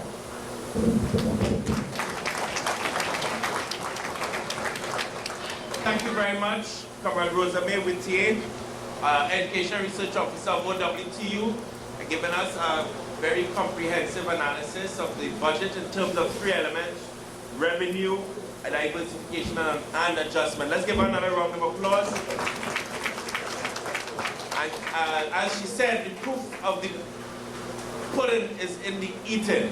So as we're on the topic of eating, due to the overwhelming response to this morning's post-budget breakfast forum, we've had to order additional, I'm going to say breakfasts. Breakfast. But for those who came in late, not for a second round, for those who got already. So it'll be those who came in late, and I believe registration desk who's doing a good job. Let's give the registration desk a round of applause to respond to this, to our success this morning. Our final speaker is, and just before I bring her on, I just want to alert the schools that as soon as she's finished and we open the floor, you are given first preference. So NAP girls, Pleasantville, NAP boys, presentation, and Princess Talk, prepare your question and or comment, because I will be calling on you immediately after the presentation. The next presenter is no stranger to our post-budget forum. As a matter of fact, I think we really have to thank her. She makes sure and come here every post-budget forum, even as business sector organized, this one, government sector organized, that forum in all those Hyatt Hotel and Hilton and so on. She makes sure and come every year to our people sector post-budget forum. And that is Ms. Indera Sagewan-Alli. Let's give her a round of applause.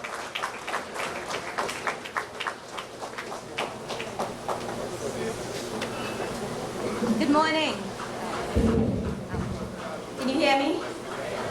Yes.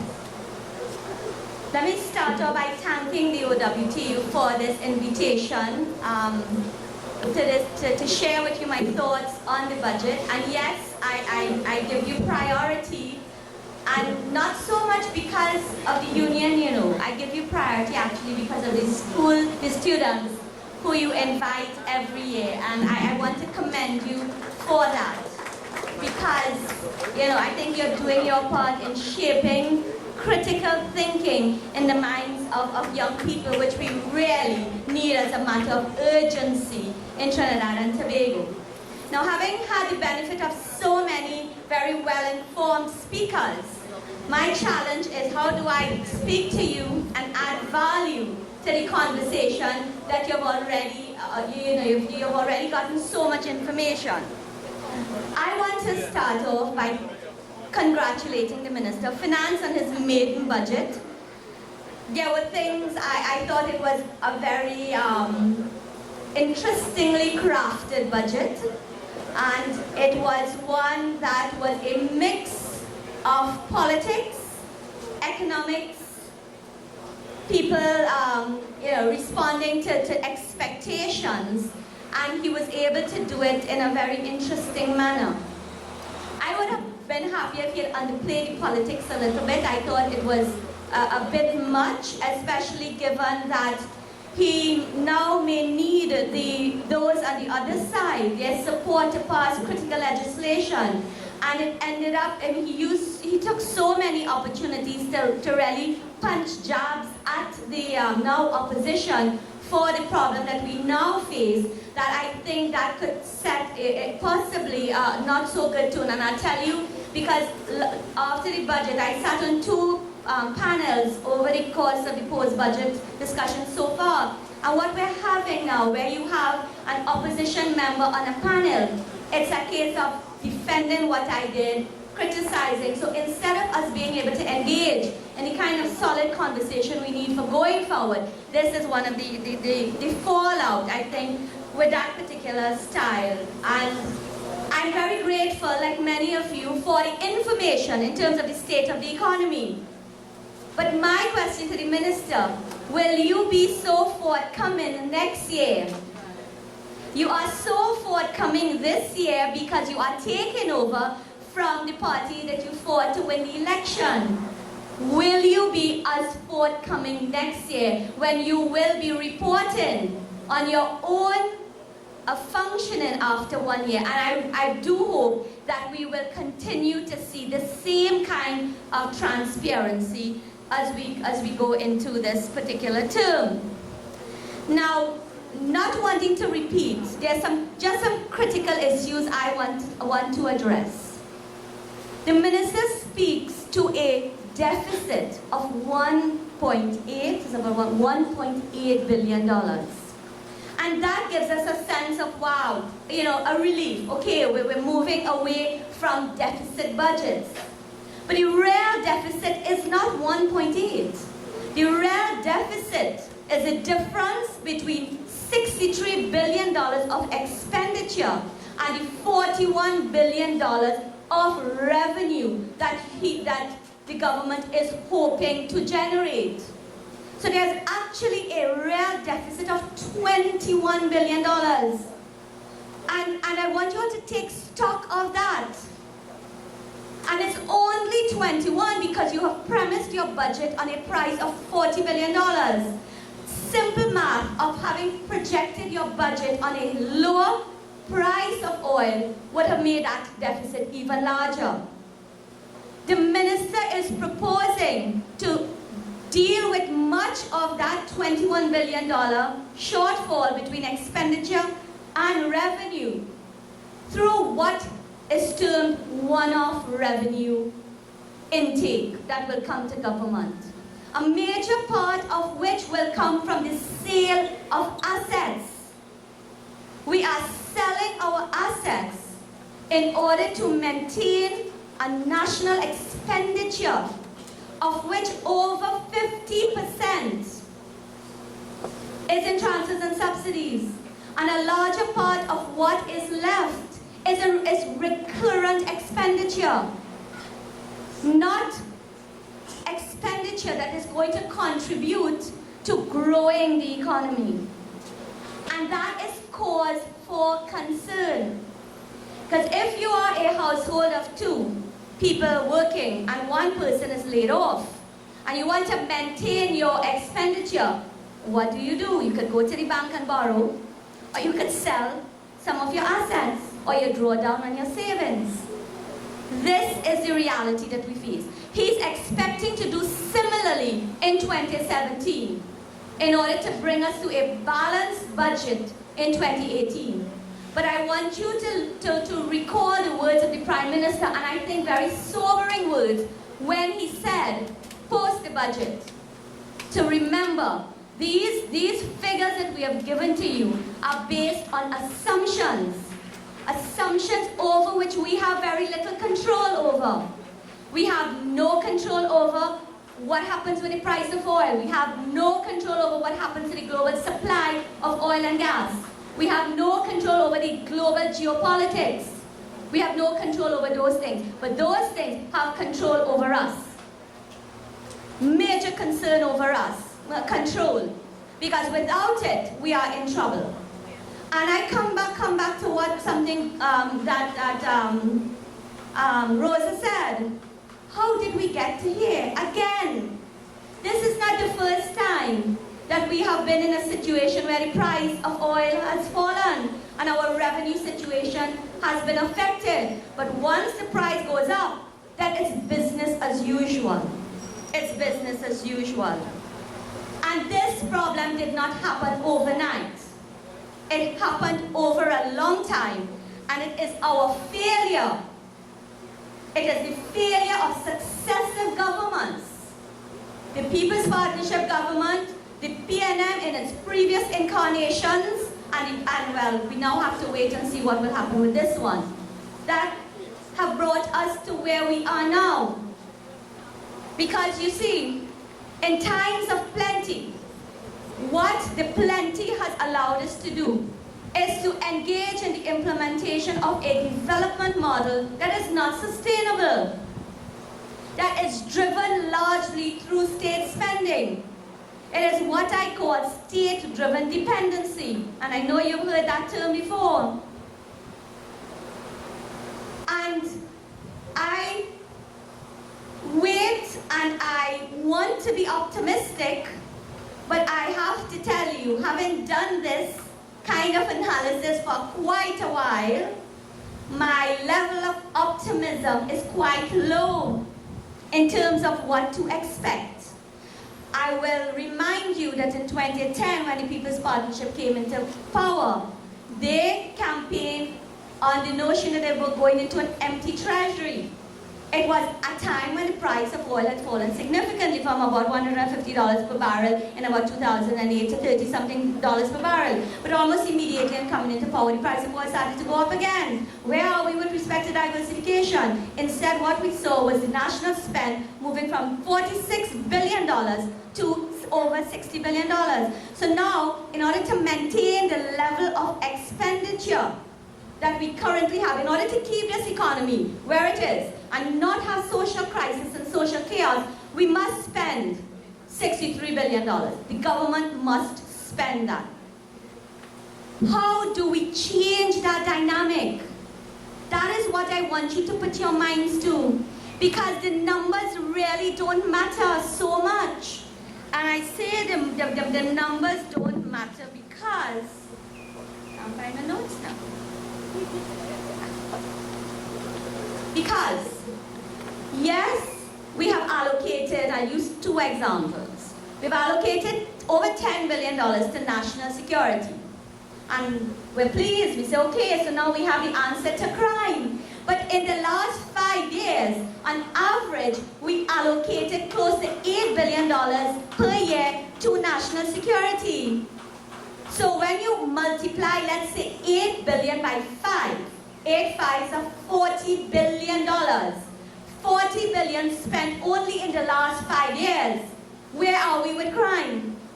So is it really about spending more money? I'll talk about agriculture. We lamented the low allocations to agriculture, and in the past 5 years, the People's Partnership did the best any other government has done with respect to agriculture by increasing the allocation, moving it up to about 1.3 billion last year. But what happened in that 5 years? You had more money going to agriculture, but agriculture's contribution to GDP fell from 0.06% of 1% to GDP to 0.05% of 1%. Did I say that right? You'll understand what I mean, right? 0.5 of 1% to GDP. Our food import bill in that same period moved from 4 billion to 5.5 billion. So is the solution more money? I'm asking you all to think about it, because I think no, it's clearly not about money. It is about strategy. It is about strategy, a strategy that starts with knowing what you want to achieve. When you know where you want to go, what do you do next? You look at the various options to get there and you take the best one. The problem in this country is we don't know where we want to go. When things are good and the price of oil is fine, we pay lip service to diversification because we must. We spend money on diversification, so we did spend money on diversification even when things were good. We set up special purpose vehicles to deal with, we identify new growth sectors, a range of which I can tell you if you want to know. We set up special purpose vehicles, we put money into them, we send people to trade shows and all kinds of things. But I will ask you the question, we spend millions of dollars in diversification. And let us ask the question, what is the contribution of the creative sector, of the maritime services sector, of where we talk about agriculture, and the whole range of new industries that were identified? What are their contribution to GDP? Has it increased? What are their contribution to employment? Has it increased? Have we had new firms registering? Can they function and survive without state support? We don't have the answers to those questions.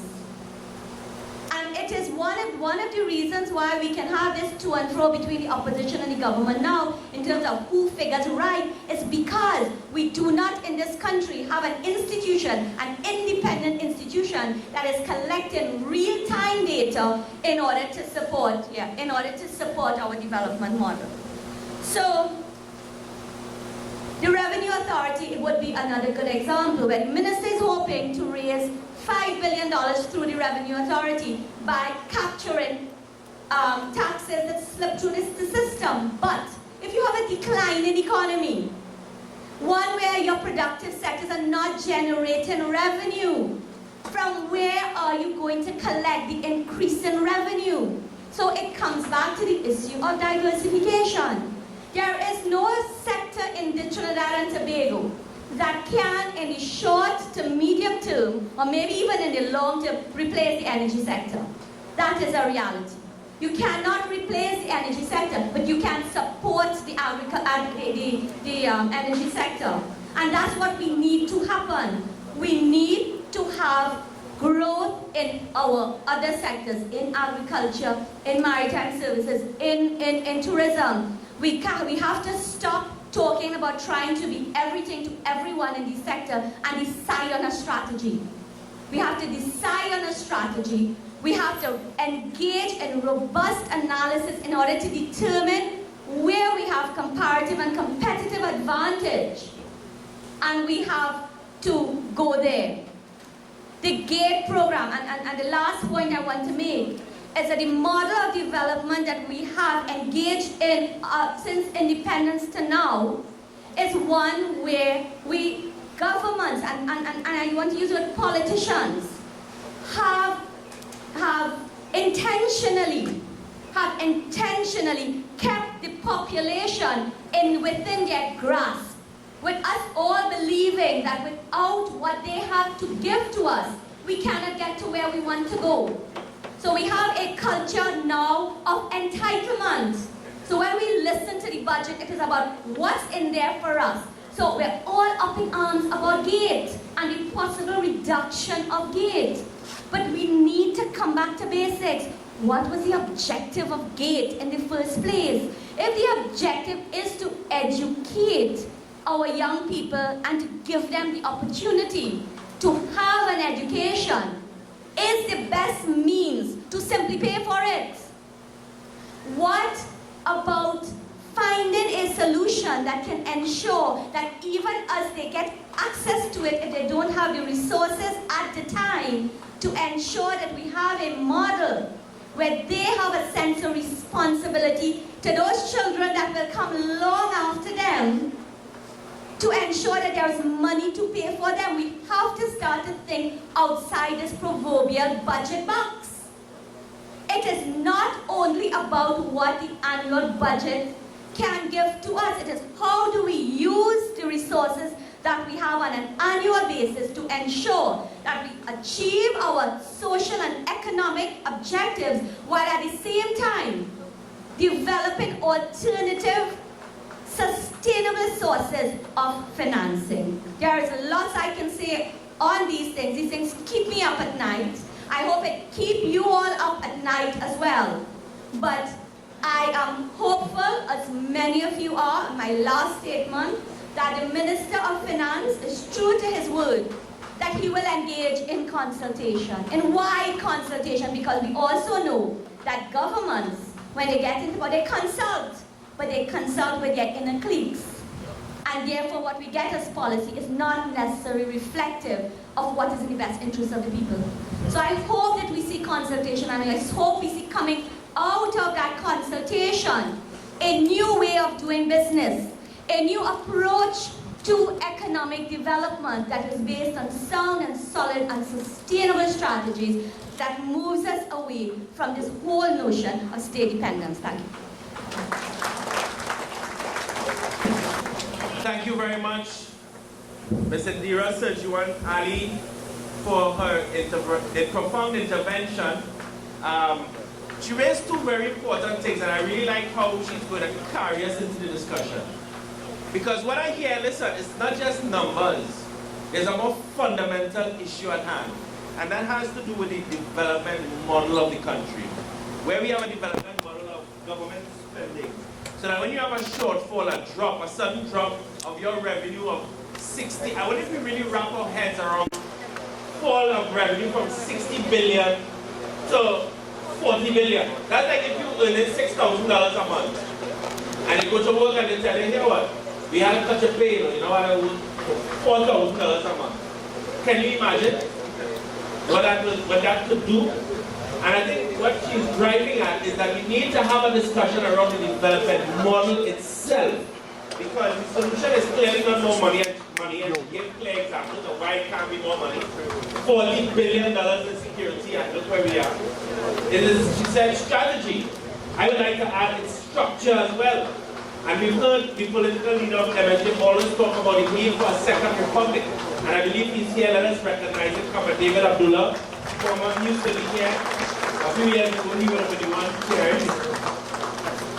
And I want to take this opportunity. I saw Contractor and General Workers Union come in whilst we were here. We were recognizing unions earlier. Let us recognize comrades from Contractors who joined us. So I want to open the floor.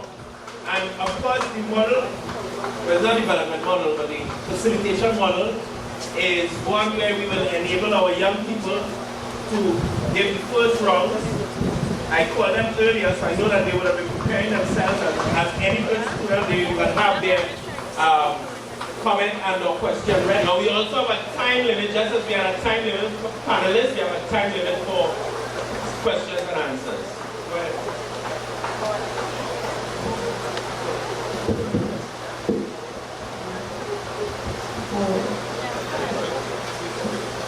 Good morning to everyone. Good morning to everyone. My first question. My name is Shiraz Khan. I attend Pleasantville Secondary School.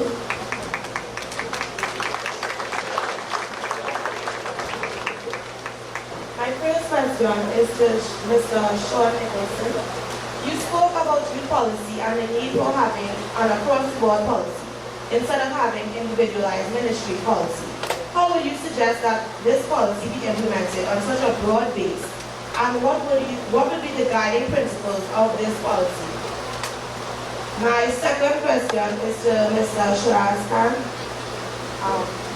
In terms of agriculture being one of the aspects the government is turning to as a means of diversification, what measures should be taken to increase our exports and decrease our imports, as well as what incentives should be given to increase the agricultural prospects of the country? All right, thank you very much.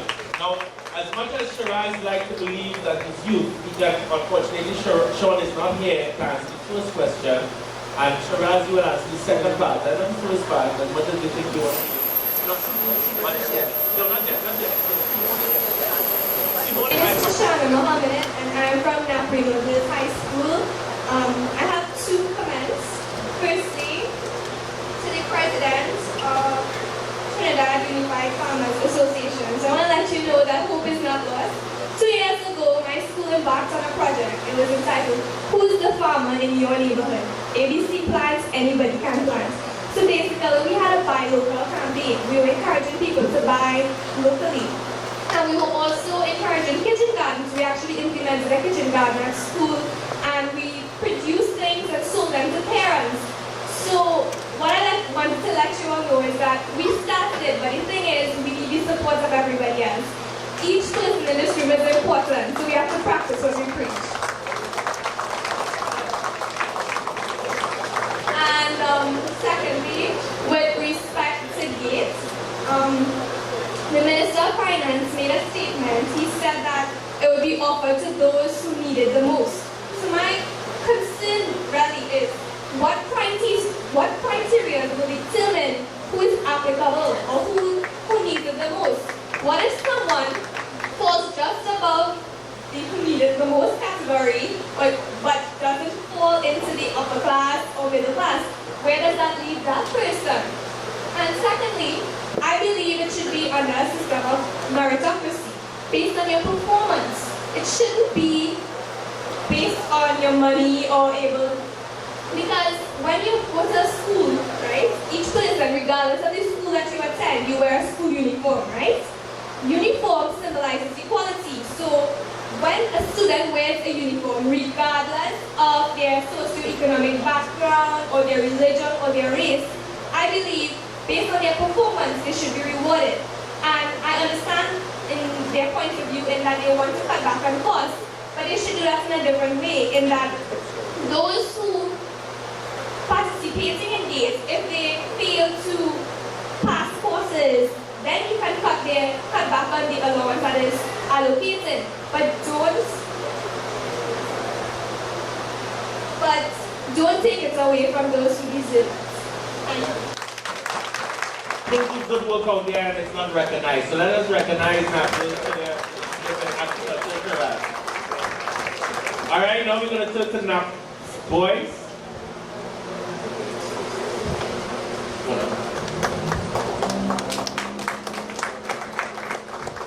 My name is Marcus Singh, and I am representing NAP College today. So first and foremost, we just want to say thank you for this post-budget breakfast forum.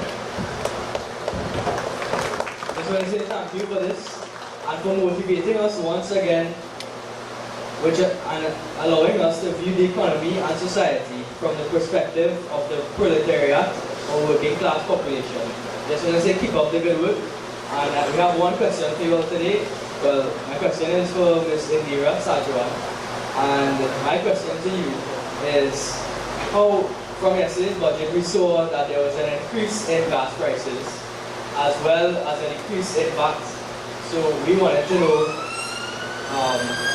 knowing that our country is in a deficit, how can this contribute to a balanced budget? Thank you. Thank you very much. And I must say, it's always a pleasure to hear a young person use proletariat and working class in their intervention. Very good. Future comrade, your intervention.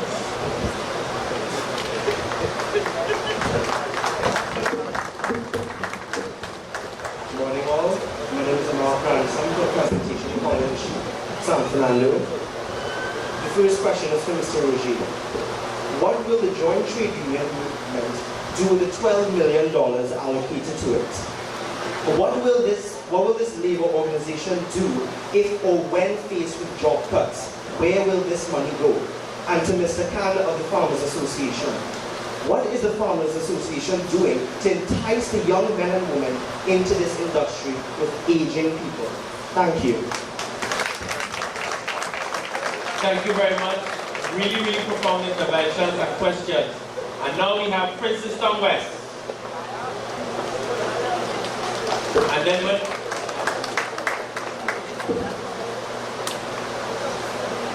and let us congratulate Princess Town West, who came from far and with a lot.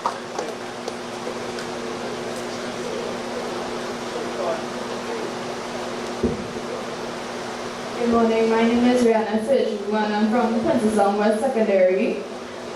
We have witnessed before as the government's change, projects were started but were abandoned. For example, the Brian Lara Stadium and Rapid Rail. Just to name a few, recently many questions are being asked about the projects that were started with the previous administration, for example, the Children's Hospital and other large projects. My question to you is the union in support of the completion of the existing projects started by the previous administration? Oh, you have another question? Okay, let's start with our questions. So we're going to answer them all now, starting from Shiraz and then come up the road.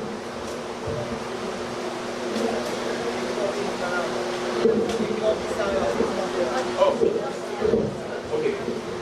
All right, the media is asking me because I think they want to capture some of the responses. They're actually asking if we could answer from here.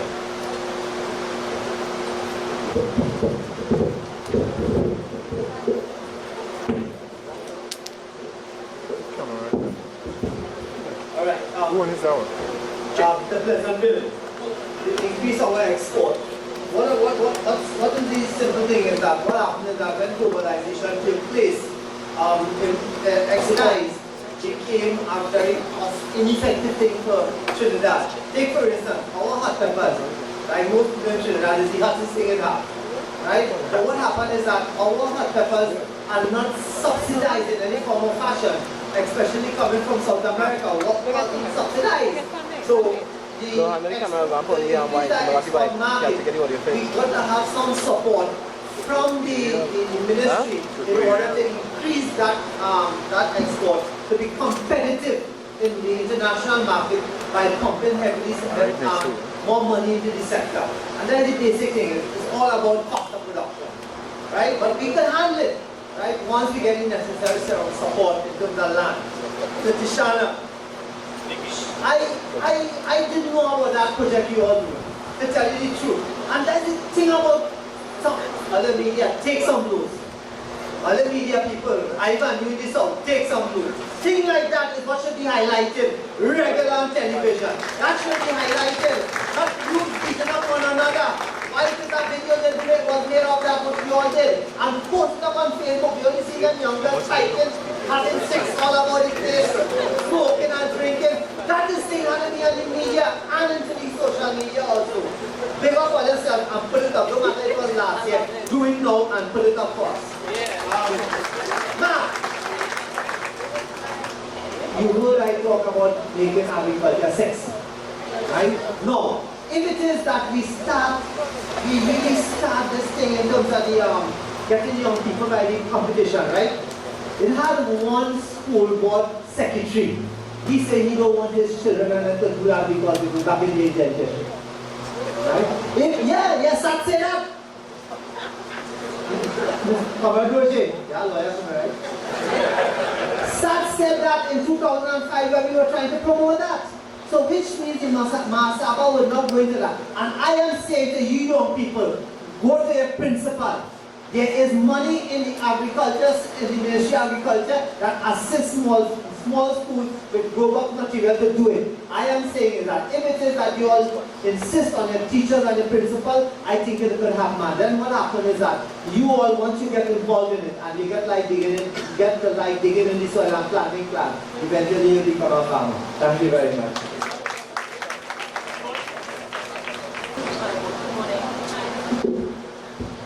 Hi, good morning everyone. My name is Philip. I'm from the Trinidad Council. I'm the Executive Secretary.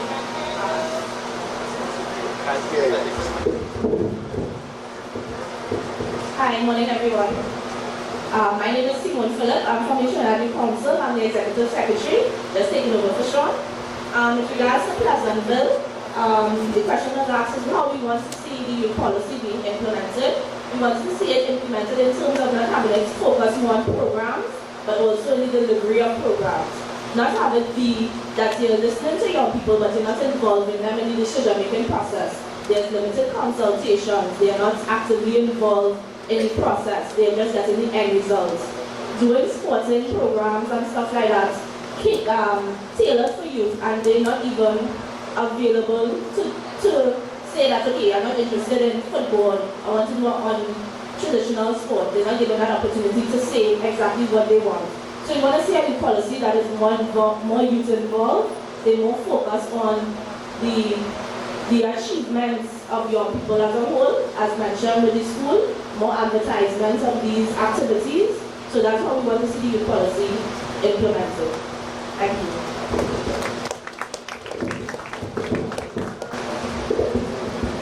And yes, you're balancing the budget. And yes, you're balancing the budget. The minister is proposing that he will bring us to a balanced budget by 2018. And he's anticipating therefore to run deficit budgets in this fiscal year and 2017. And to finance the deficit largely from from sale of assets, especially where you're not getting your revenue stream coming up. Now, what he therefore needs to do very aggressively is to bring expenditure down. So he needs to take a very strong look at his expenditure, remove any wastages that exist.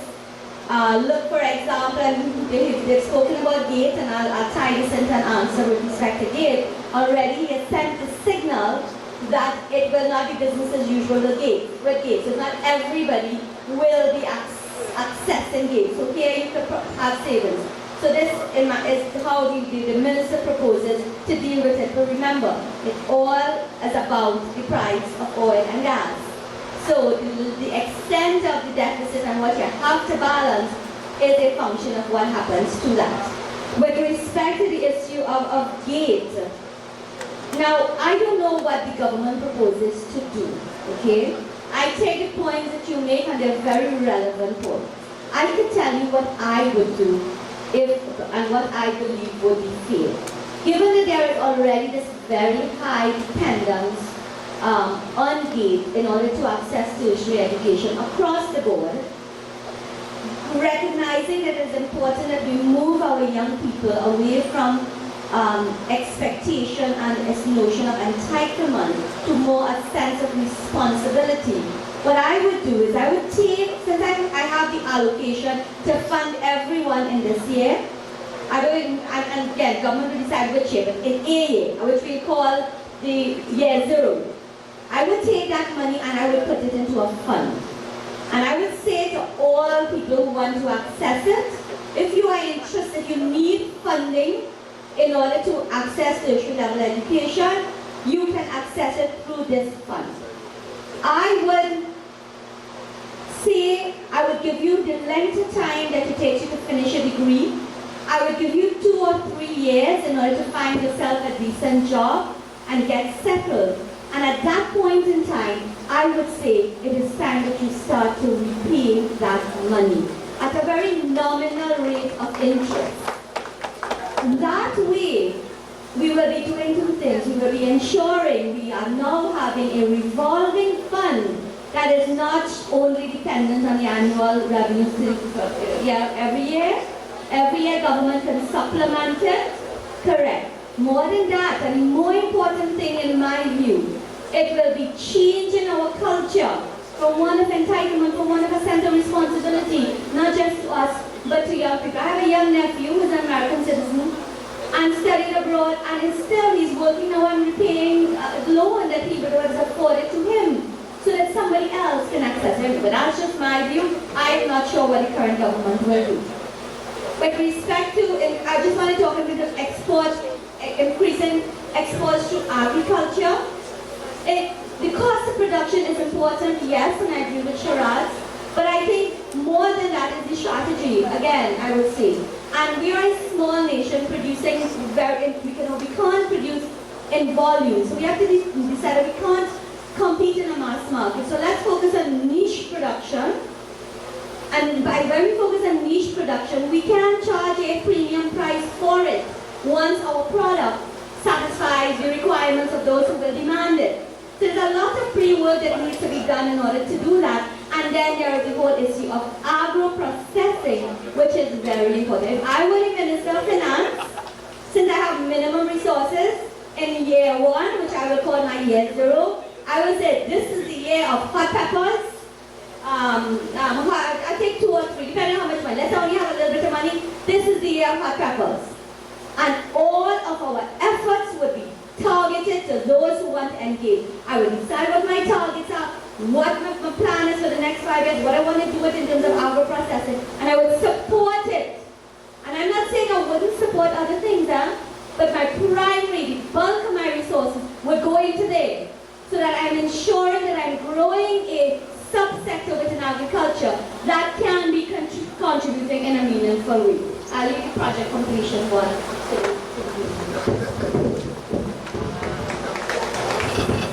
Thank you very much. First, let me thank all of the students for their intervention and their various questions. Now, the question to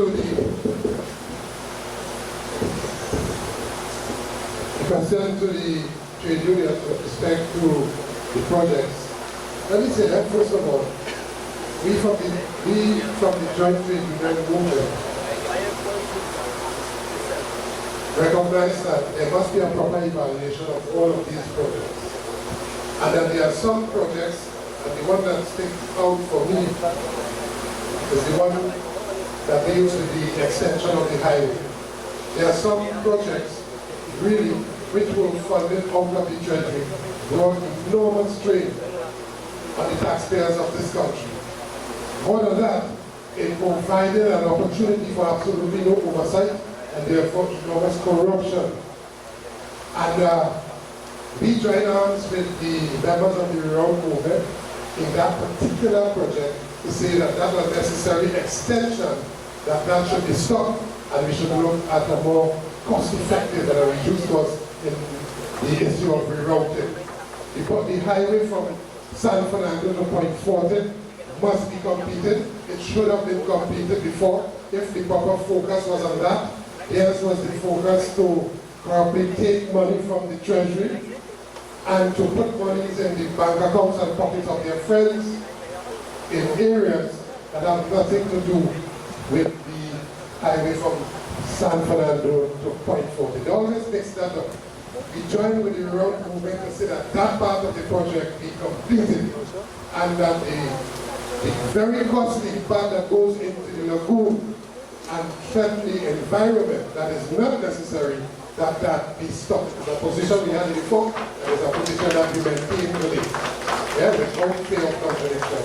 The other issue of the volumes committed to the trade union movement, and JTOM in particular. Let me say first of all, we met with the Minister of Finance last week. And at no time did we, in the Joint Trade Union movement, raise any requests, concern, or query for any allocation. I want to put that on the table. We did not ask for any money. And that allocation is in no way, shape, or form going to compromise the independence of the Joint Trade Union movement in identifying the I need to state that categorically. And I hope that that was not the intention of those who made that allocation. However, I think that there is need for institutional building and institutional development and so on. This country needs to know the history of the trade union movement and its contribution to modern day society. Too many workers, too many students do not know the history and the contribution made by the trade union movement from its inception to today. And therefore, a massive process of education, educating the population in ways perhaps they never did before, to understand how relevant the trade union movement is today as it was back in the 30s when it was born and developed. That is absolutely necessary. So the question of institutional building and strengthening and so on, that is necessary. Also, not just the trade union movement, the credit union movement. I heard today when the president of the Credit Union League talked about the synergy between the trade union movement and the credit union movement. We first of all got a lackluster response. And my colleague at the head table lamented, we need to respond more than that. Simply because the response was a lack of understanding, a lack of consciousness about the synergy between the trade union movement and the credit union movement. So a massive education process in terms of all of that has to be undertaken. and also the various NGOs and so on. So it's not just the joint trade union movement. A number of institutions in this country, non-governmental organizations, who not recognized in the past, and we think that a proper evaluation as to what has to be done with an allocation like that must be undertaken. And certainly, those are some of the recommendations that I will take to my comrades and the leadership of the joint trade union movement, out of which we will come out with something uncertain, some formidable position as to what that represent and what could be done with that. But I want to end with the point that I made from inception, that the independence of the joint trade union movement, the whole question of us identifying an ill in the society, whether it is committed by the past regime, past government, this one or one will come in the future, that will never ever be compromised. And finally again, let me say that my deepest concern is the whole question of the legislation framework, changing of the laws that governs workers, making it more worker friendly so that workers can get a better pay and a more equitable distribution of the economic pie. And in that regard, I talk about a radical change, a radical reformation of the Industrial Relations Act to bring about a greater balance between employers and workers. The panelists for the responses to those profound questions posed by the students. Now, as chair, I have this difficult task. You always have difficult decisions to make. Sometimes those decisions are not very popular, but necessary in the interest of the whole. You see, as chair, it's now 11 o'clock. I can decide to run this for another hour till 12, then it becomes a breakfast / brunch / lunch forum. Or I can say we had a very, very good session, and we had a great forum this morning, and bring it to a close at 11 o'clock. I will be guided, but I'm also a bit democratic. So I'll be guided by the response of the participants, so that I do not take responsibility if we decide to put this well. So let me ask, should we bring this exciting and successful forum to a close at this point? Alright. I will open the, that is not the chair. The chair is democratic and responding to the will of the people. So, we'll open the floor once more for another round. So can I see the hands of those who would like to make an intervention? So I'm going to manage it still. So I see 1, 2, 3, whatever. Can all those who would like to speak line up behind the microphones? That'll make it a lot easier, because I might forget somebody and then the corridor will be after. Can we speak us so that I can see visually whether we're going to go till 1 or 2? I have no problem. I'm sipping my coffee. I still have a little bacon shot, so I can go till 2 easy. I want to be clear, we have no lunch provided. All right. I was ready to close at 11. Good. All right. So what I see now is, but I want to manage it still. So those who are standing, that is it. There will be no other speaker. I'm going to continue to manage it properly. Each speaker, and I'm very serious about it, will be given no more than 2 minutes. Thank you. Go.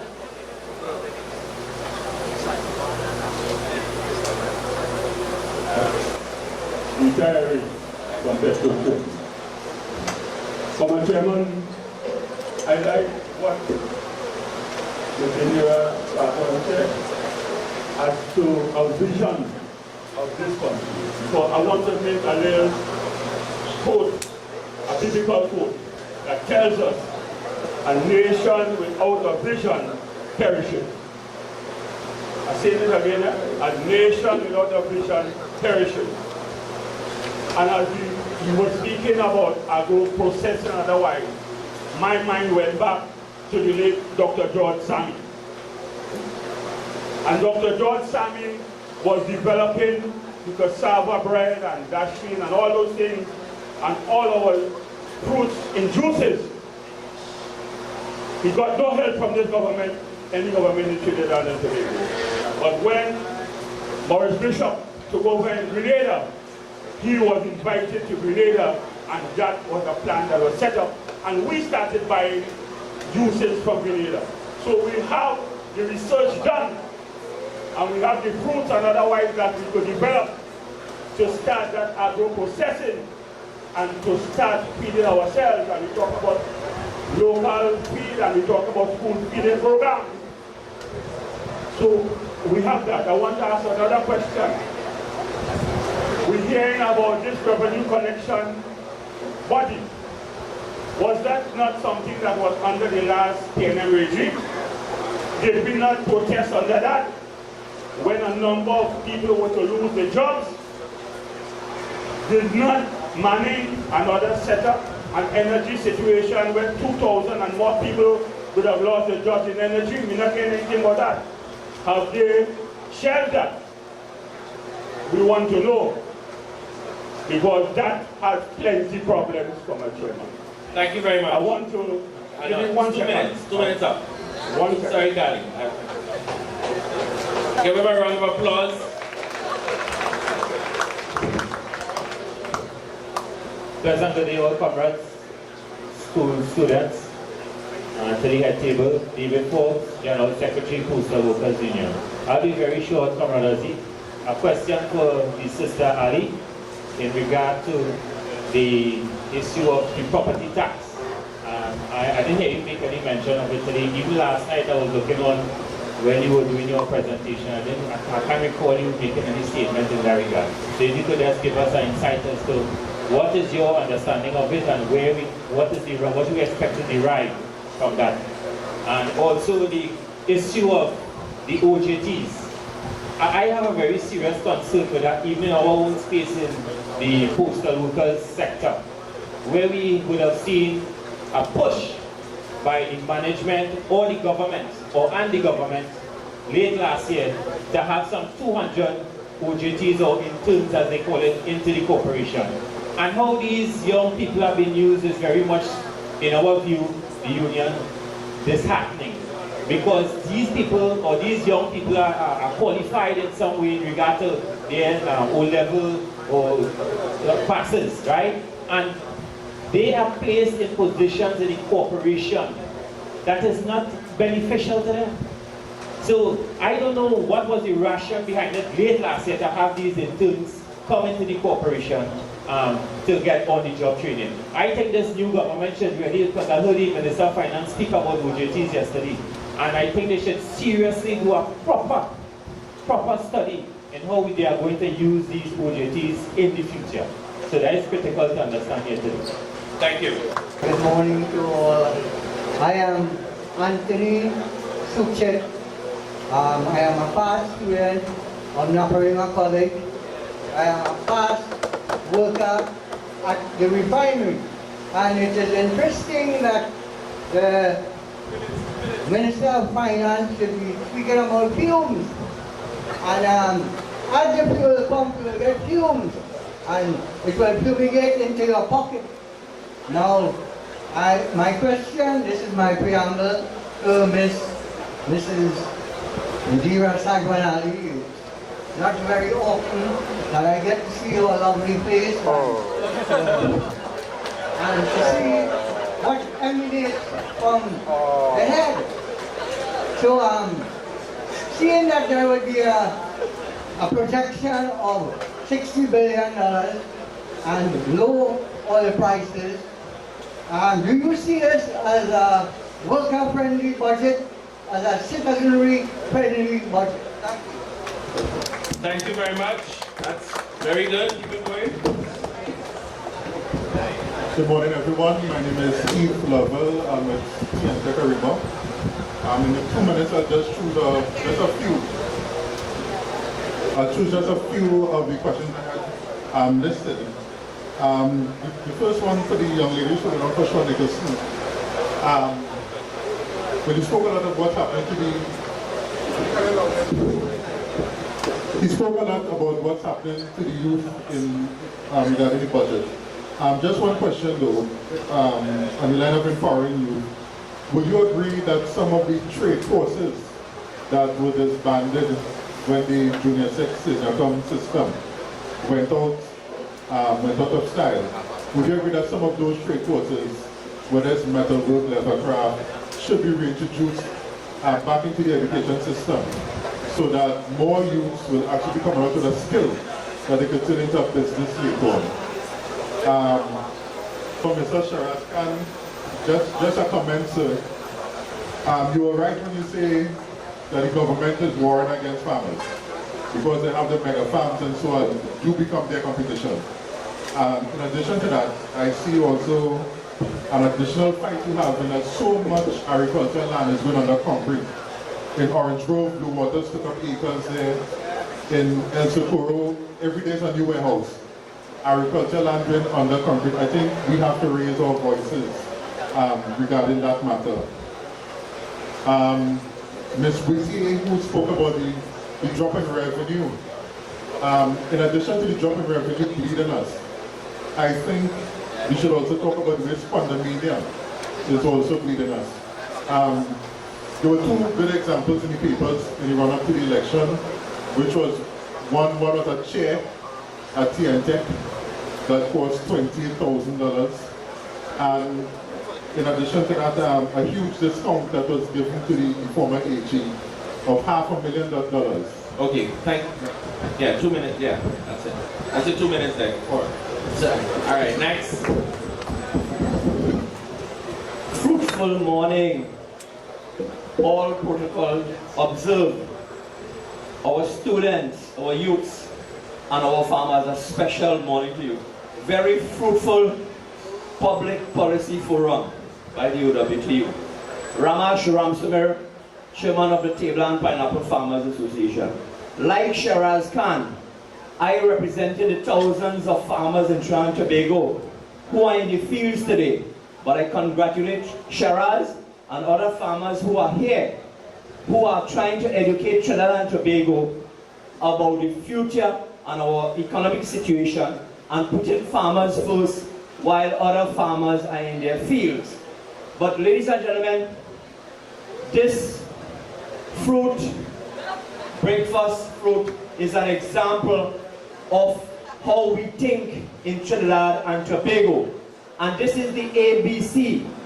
Let's change it. This is the ACB about some of our challenges and solutions in Trinidad and Tobago.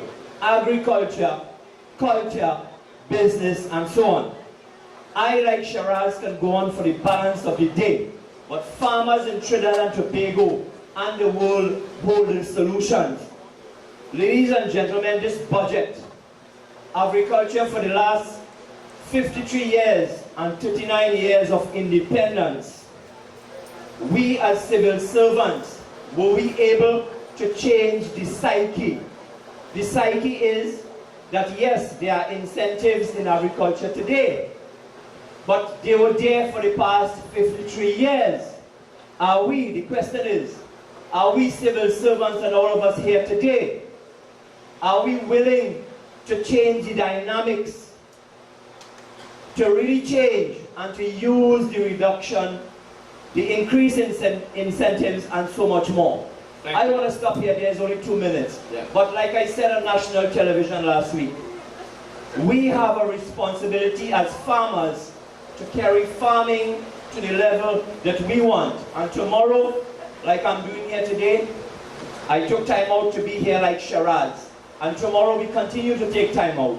And the Table and Pineapple Farmers Association is meeting for its 194th time to discuss agriculture and other issues, but agriculture touches our lives in ways that we cannot understand. Thank you very much. Thank you very much. Thank you. I saw you strategically in your closing took an additional 43 seconds. But because you'll feed us, I allowed you 43 seconds. It depends on it. All right, go ahead next. Thank you, Mr. Moderator. members of the head table. My name is Rosa-Mae Whittier. I'm from the credit union movement. And when I came in here this morning and heard the issues being discussed, I said, deja vu with regard to budgets. And I was happy to hear Ms. Ali speak. Because after she said what she had to say, then I realized that I'm not the only crazy man in this area. You know, there are other people. Because I haven't been impressed by the budget presentation. I don't think it inspired anybody to move towards diversification or growth in a different direction in terms of contributing towards the GDP. I am totally disappointed with the presentation that was made by the minister. Having said that, Mr. Chair, I come from the credit union movement. And again, first of all, let me just say what somebody told me to say. So I'm pinching out a second here from my 2 minutes. In that, in the PNM's manifesto, they talk about tripartite arrangement. And that underscores many things that are happening. Because in the manifest, in the budget presentation, they talk about going back to the legislation with regard to credit union. But say what? It was pointed out by Mr. Remy that the FATA 40 regulation doesn't have anything about credit unions. However, it has about the gaming industry. And interestingly enough, in the budget presentation, the minister indicated that the gaming industry regulation will be reviewed after in-depth consultation. Okay, thank you. But the 2 minutes is up. Thank you very much.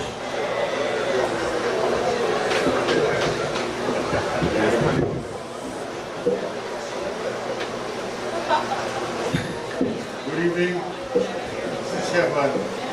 Let me just be clear. Is this going to be the last speaker? One more speaker after that speaker, and you have 2 minutes. Go ahead. I borrowed a minute from the last speaker, but no, don't borrow it. My name is William Guadalupe, normally considered the island man. No man is an island except William Guadalupe. Hold it mic closer to you. My business really is Can you go? No, I'm going to start over the clock. It's okay. Yeah. But give your name, where you're from, and then William Guadalupe, Angeles Employees Credit Union Cooperative Movement. Okay, great. Go ahead. My concern really is that there is so little concern about cooperative development in everything that is done after a budget speech, which is unfortunate for Trinidad and Tobago. We have found that we reached a certain distance in development in the late 70s, 80s, when we were able to get the government to consider the Ministry of Labor as the Ministry of Labor and Cooperatives. We were able to get the government to understand that it is necessary to have cooperative studies as part of the development of the country by getting Labor College trained into Labor College and cooperative. After having over 500,000 persons in this country in the cooperative sector, the last thing we heard, which was a disastrous concern, and I hope it is still, that credit unions were supposed to be put under central bank. And I'm certain that position was mainly for the purpose of taxation rather than correction, because there's always protection listed in the Act for credit union. So my concern is that let us get the media. See, the media was being bullied a little while and they've gone. See if we can get cooperative development as part of the development of our country, so as to be able to take us out of the position that we are heading. Because up to now, the oil has not bottomed out as yet. And we are not certain what the position is in terms of the volume. Oil has moved from over 85,000 barrels a day in the marine section to down to 22,000 barrels a day and going down. And the price of oil is also going down. So we have a big problem. And I think only the cooperative movement can be able to make an intervention here to solve the problem in this country. Thank you. Thank you very much. Very good. Our last intervention, and then I'm going to ask the panelists to close off. Vanessa Murray Chapman, Tobago General Office, OWTU. Tobago is in the house. Let's give Tobago a round of applause. My question is to Mr. Khan. What are your thoughts about agriculture in Tobago? You know that once the transport is not working, like the boat and stuff, we have a shortage for agricultural products. And I just want to ask you if you have any affiliation with any of the farmers in Tobago, and what would be your suggestion to them after the budget that we heard yesterday. Thank you. You know, Shadow sing a song, going back to Tobago to plant peas. We was thinking about, and the thing about it is that, yes, we used to ship peas out of Tobago into Trinidad. And today you can't even see peas growing in Tobago because of the whole commercialization of Tobago in terms of more hotels and everybody converting their house into apartments, right? So, yes, there's still lands, but the thing about it is that if we don't get a proper land use policy that I've been crying for a number of years, we would not be able to stop that hemorrhaging of good quality arable land being used for other things, right? It's unfortunate that government thinks that the oil and gas is a good menu when food is not being, taken into consideration. And I agree with Indera Sagewan-Alli that when it is that we had a lot of money and people were telling the country, let us diversify. They didn't take us on. Today now they want to force more money down our throat and tell us we have to. They ain't going to get away with that nonsense at all. They have to pump money if they want us to do what they want. Brothers and sisters, I want to thank you all today for my presentation, and I hope that that was the only question coming from the floor for me. So I want to say thanks again and pass the mic to the other people. Somebody, Ram, okay, pineapple, yes my brother. I know a couple of years ago, sorry about that, Ram. You're so close to me, I forget to respond to you. Yes, the farmers in this country have to wake up. I mean, they say, Comrade Roget and Comrade Abdullah will tell you how much work we have been doing in the agriculture sector. But the farmers and them, it's so difficult to get them out of their slum on their farm. They have, and you can't vex with them too, because the 2004 survey showed that majority of the farmers in 2004, well, the average age was 65 years. So 11 years going forward is what those people ages, So if it is that we don't get young people, we might start to eat oil and gas, unfortunately. But I will continue to support Ram, you and I will continue to work to change the sector, and hopefully, inshallah, we will have some benefits coming out of the new programs in terms of the agriculture and the competition to help people, to encourage them to get out of that area and do some agriculture. Okay, Ram? Thank you all very much for the time. Hi, good day. Regarding to the question in terms of the restructuring of the junior sects, we are in agreement that these trade courses should be offered to students. It should be reintroduced back into the student program, but not as a last resort in terms of the secondary education, but should be positioned in primary schools as well, so children could foster a creation of entrepreneurship, give them a sense of pride in their local products, make them know that you don't have to go and buy clocks and stuff like that. You could actually build, make their own shoes, for example.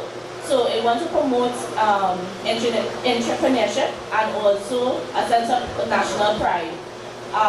On behalf of Sean and myself and the Trinidad Council, we'd like to thank the Oilfields Workers Trade Union the opportunity to sit at this forum and to voice our views. It's not only hearing the youth's voice, but also implementing and actioning our contributions. So we just want to say thank you on behalf of everybody who attended. Thanks for listening to us, and do have an enjoyable day.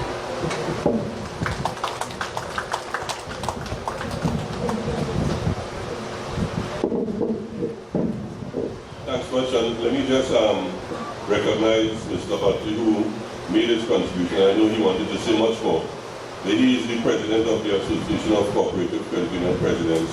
We work very close in terms of trying to bring the cooperative credit union movement together, because we believe a strong cooperative credit union movement in Trinidad and Tobago will make a fundamental difference and will be respected.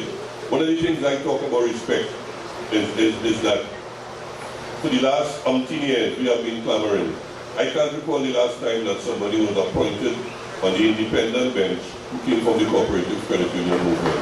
That is a disrespect. We will continue to speak about that until somebody recognizes that, and that this current president recognizes the powers that he has to lead the movement and get somebody from the movement inside the Senate who can speak on the issues of over 500,000 people that are represented by the cooperative credit union movement. Let me also say with respect to the legislation is really not in our best interest, and I just want to close by quoting from Dr. Ralph Henry, who is doing a study for the movement on the impact of the credit union bill on the movement. And he said that credit unions must hold strong to the principles that there is a differentiation between the conceptual construct of credit unions and commercial banks.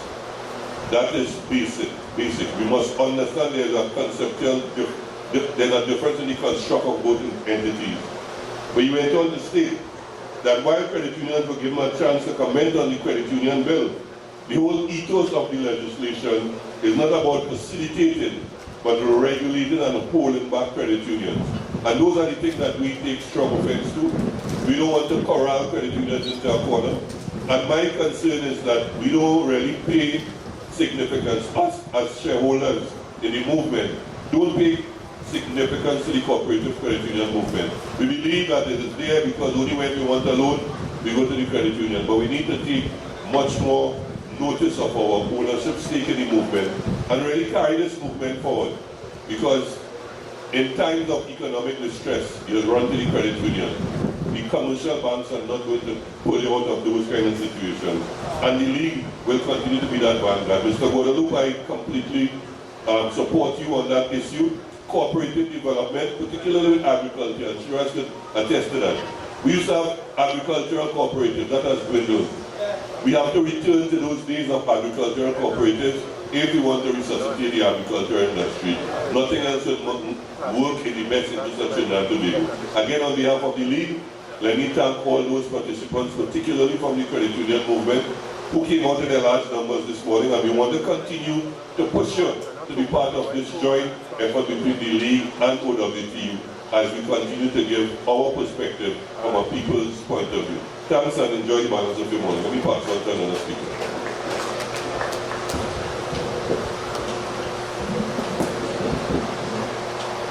Once again, I wish to thank everyone for all of the interventions, and to respond to the one that was directed to me, and just to say that I'm clear that part of the gap between revenue and expenditure is of course attributable to the spondomania as it was described. And you made reference to two particular cases at TNTech, and I think key there is the appointment to state boards, because if you base state board appointments on political loyalty, that's what you're going to have. However, if this is done based on competencies, then you'll be able to ensure that you appoint persons to the board whose primary objective is to serve the interests of the organization and not the political interests. So I think that's key there, and of course ensuring that we have strong corporate governance arrangements. And I just want to add one thing quickly that I didn't say when I spoke. Minister Imbers also spoke about increasing NIS contributions from 12% to 13.2%. Perhaps a budget announcement is not the best place for that. That needs to come from the result of consultation and dialogue with the stakeholders. So I will bring my contributions to an end there and pass along. Ramesh, I see you leaving. Let me just start off by saying I didn't eat any of the foreign foods in my food bowl. I only ate the local foods. So I kind of trying to lead by example. All right, start here. Thank you.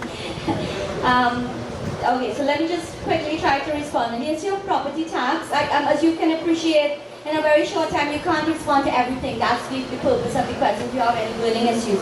So on the issue of the property tax, every property tax is an important tax. And I don't think we should think that we should be exempted from paying property tax. Okay? What the minister has done is he has, as he has said, it's always been there. We have simply gotten what's the word he used? A moratorium. We've just not been paying it. It has just been, we've just been given a blight on paying it for the last 5 years. But it's on the books. So what he's doing is he's simply bringing it back. The challenge we had in the previous PNM administration was that they were moving to update property taxes. And many people had a problem in terms of the value, because it was now based on the new valuations of your property at a higher rate as well, which meant that you would be moving from paying maybe $150 to possibly paying a few $1,000s. The fact is it must be increased. So I don't think it's something that we can run and hide from. It must be increased, but it will be our collective responsibility to ensure that it is not so increased that it is prohibitive and it really affects people's ability to pay. So I hope I answered that particular question. So what the minister has done, he has reintroduced it with effect from next year at the old rate. So if in 2009 you used to pay $150 in property tax, you'll be paying that in this first fiscal year. But during that time, his intention is to get the revaluations done, reform the legislation, etc. to do. And I am assuming, given his commitment to consultation, that we will all be able to have a say, as we did have in the previous time. With respect, and I want to say the issue of consultation, I feel we should just give the minister the benefit of the doubt that he forgot to use the word consultation with respect to the credit union movement, because he used it so many times. I think that one time kind of probably slipped him. But but in many instances he has not yet consulted, and he is saying we're going to go forward on the basis of consultation. For example, he talks about the private sector, and he talks about the slew of incentives for the development, for infrastructure development by the private sector. He says the past incentives seem to have not worked, and he's going to revise that in consultation with the private sector. So maybe he just forgot to use the word there. With respect to the OJT, it has been used as a tool to create a concept of full employment that doesn't really exist in this country. Okay? Let's take CPEP and URP, which employs 100,000 persons, 1/6 of the labor force. If the government, through its budget, didn't have the money to employ those individuals, they'd be unemployed. Yeah? So that is the extent. I don't have the exact figures for the CPEP and the URP and the whole slew of programs through government. But this is one of the problems I'm referring to the development model. Because we've had the money from energy, it has allowed governments to be the source of artificial development. So we have a job and we get in work, and we be all right and we can buy groceries, but it is not sustainable. And we are at the point, God forbid, that the price of oil at this point and then go up again, sorry to say so, but we'll be in trouble again because we'll be as usual. And you are right. What we have is make work in the OJT, so we don't have the alignment of people with skills in terms of the job. A better approach would have been if we used the private sector in an OJT arrangement, where we got the private sector, maybe provide a tax incentive, government pays some of it, the private sector pays some of it, where you allow young people to now go into the private sector and get training that does several things. It gives them the kind of training they need in order to move up, rather than having young people with a degree pushing paper in a public institution, which is what we currently have. Was it a worker-friendly budget? Are you going to approach Jared? Yeah, I think it was. I mean, the reality is we maintain the same spend from last year. We've not touched any of the social programs, and government has been at length to make the point that we will make sure we look after you. So in this particular fiscal year, it is business as usual from an expenditure perspective. The question is whether we can sustain that. And we can't sustain it. And what you do to move us away from that model, while at the same time ensuring that you create the kind of employment and the opportunities, is really the challenge that lies ahead for this government. Whether they're up to the task, we will find out in short time. In terms of, I just want to respond to this issue of education. In my view, education is failing our students, particularly at the primary and the secondary level. There's no critical thinking, especially our boys. It's failing our boys. The primary school system, I'm a mother of a 10-year-old boy, and my God, you know, I was at a place where I was ready to have him tested for everything under the sun in terms of a disability. But there's nothing wrong with him. There's something wrong with a system that is a one-size-fits-all, and it is not. And that's why it's linked to crime. So we have to link that to the crime problem. Is not just about throwing money behind national security. We could have a whole discussion just on that alone. And I think that brings me to the end. I'd like to address everybody's issues. So thank you all on my behalf too. Thank you all very much for having me and for listening to my views. Thank you. Let me first of all say that we had a good morning. And in that regard, I want to thank the students, all of who were here, and those who stayed, particularly till the end. Let me also thank my colleagues and my comrades in the trade union movement, and also the media in their absence. To the issue of the question of education with respect to more application to the junior sector and so on, preparing them for trade and so on. I think what we really need here, once and for all, and we in the joint trade union movement, we want to seize the opportunity to put that back on the agenda, is a national apprenticeship program, a comprehensive national apprenticeship program that deals with the realities and the provision of preparing youth, young people, for the world of work in a real and formidable way. That has been taken apart in all kinds of different shapes and forms, and today you have persons coming to the world of work not properly prepared or ready to deliver. And therefore we want to go back to a national apprenticeship and journeyman program. For the productive sector to deliver, all of these state enterprises ought to be properly governed, properly managed, and therefore we go back to the issue of who are in direct control, persons at the level of the boards of these state enterprises. We do not want to see another snag at the level of the state board with respect to TSTT or any other board. And therefore, we welcome the opportunity once again in the trade union movement to put at the level of all of those state enterprises board representative to not just be watchdog, but to make a meaningful contribution to ensure that they deliver to the people of Trinidad and Tobago. The issue of consultation, well, yes, that word was used over and over and over as he consulted yesterday. That is left to be seen. Consultation can mean different things to different people. I tell you what I'm going to do, and I do it in any case. That is not the type of consultation that we are going to get engaged in. Our voices and our contribution will be heard and taken into account and serious consideration for what we say. Because immediately we will part company with any consultation process if it takes us for a sham. We have a valued contribution to make in the trade union movement, indeed in the joint trade union movement. And we said that much to the minister, both him and the Minister of Labour when we met on the last week, both of them. We said that, but we must be given an opportunity. Workers, working people and their trade unions must be treated with a high level of dignity and respect. When we come to the table, we come to the table as equals, knowing full well that without our contribution, we would not have the type of productivity levels that the country needs so much to move forward. This country, and I don't know that we mentioned it in any way in depth this morning, we also have a productivity problem and an issue in the country.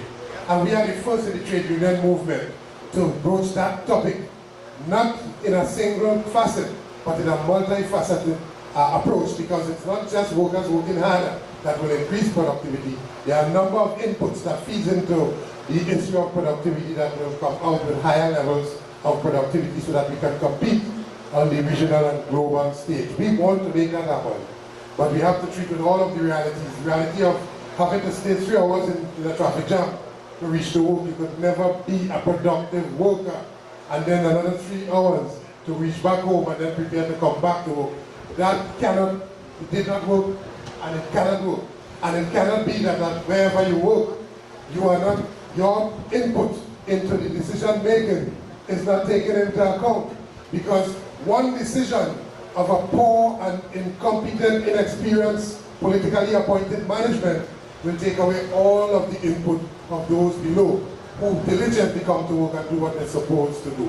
In other words, we have to match competence, diligence, and with commitment to country.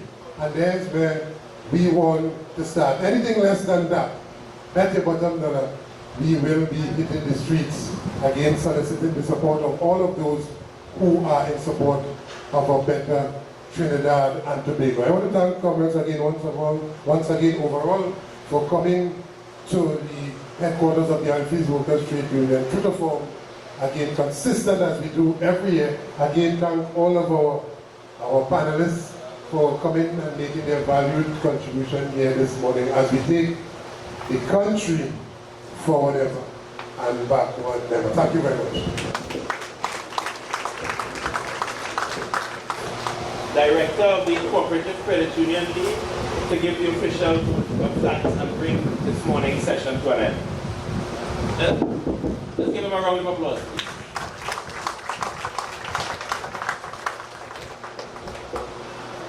Thank you, Mr. Chairman. Fabian Joseph. Good morning to the head table, and good morning to all participants at this annual post-budget forum, which is hosted by the Oilfields Workers Trade Union and the Co-operative Credit Union League of Trinidad and Tobago. We continue to be happy with the joint hosting of such an informative forum to assist our members and students in understanding the impact of the national budget on the people whom we represent and the national community. Special thanks to our esteemed panel and to the President General of the Oilfields Workers Trade Union, Comrade Ancel, Roget, and his team for good teamwork and collaboration with our league. We are indeed happy for the information shared this morning. Thanks to the participants for attending, for contributing to this morning's session. To our students and teachers, most of whom have left, we thank you for being part of this initiative, which we are sure will do and add value to your educational pursuit. Thanks to our league president, Mr. Remy, and his team for pursuing this joint initiative and for the success which we enjoy from year to year. Thanks to the staff of the OWTU and the League for all their administrative support. Thanks also to the media in their absence, the caterers, the system engineer, and all those who have assisted towards the success of this session. Thanks again to everyone, and do have a safe and journey back to your respective destinations. I thank you very much. And just two quick announcements to the JTUM. We do not have JTUM meeting this evening. That will be next week, Tuesday, we have JTUM meeting. But for all the trade union comrades here, remember on Thursday, on Thursday at 5 p.m. Well, essentially, the budget could be broken down into three components. Revelations, very disturbing revelations about the state of the overdraft of the government, almost $9 billion, 98% of its overdraft limit, which was run up by the previous UNC government in very reckless spending in the lead up to the elections. That was very disturbing. Other information was important about the state of the country's finances and so on. The second aspect of the budget, of course, is the fiscal measures. And of great concern is the huge deficit of over $21 billion. As a country, we need to address that very substantially. And the aspect of the policy approach by the government to have open consultation and dialogue with sections of the national community is vital, because we need to discuss in a very real way how are we going to ensure that that fiscal deficit is closed within the shortest possible time, not by selling off the crown jewels, not by privatization and selling of assets. We need to discuss how the economy is going to grow and develop. And we need to discuss very critically how the burden of adjustments that have to be made are going to be shared, so that the ordinary people, working people, the poor, farmers and so on, our youth, our elderly, do not bear the brunt of the adjustments. Because what has been happening in the country over the last 10 or 15 years is that the rich have been getting richer and the poor essentially have been getting poorer. And that needs a major discussion. So the issue of consultation and dialogue over the next 6 months leading up to March, when the midterm review is going to be done, as announced by the Minister of Finance, this next 6 months is absolutely necessary, and the MSJ is going to play a key role in this regard by putting forward our ideas about reorganizing, restructuring the economy and the institutions of state. Okay? Thank you very much.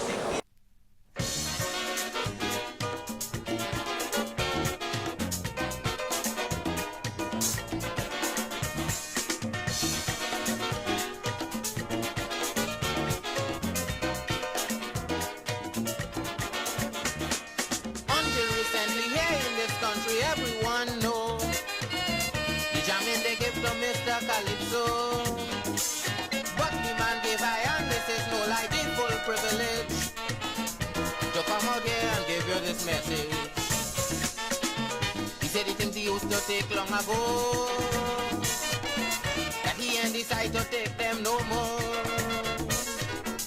Furthermore, you need some compensation for your services to this nation. So Kaiso gone dread, go rap to them bald heads, tell them Kaiso gone dread. Go rap to them bald head, tell them.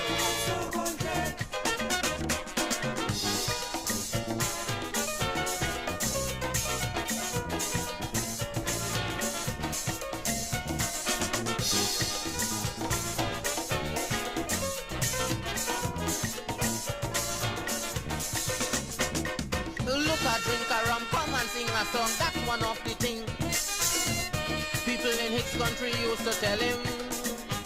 Invite him to the party, make him sing for free, tap him on the shoulder, and then they call him the man.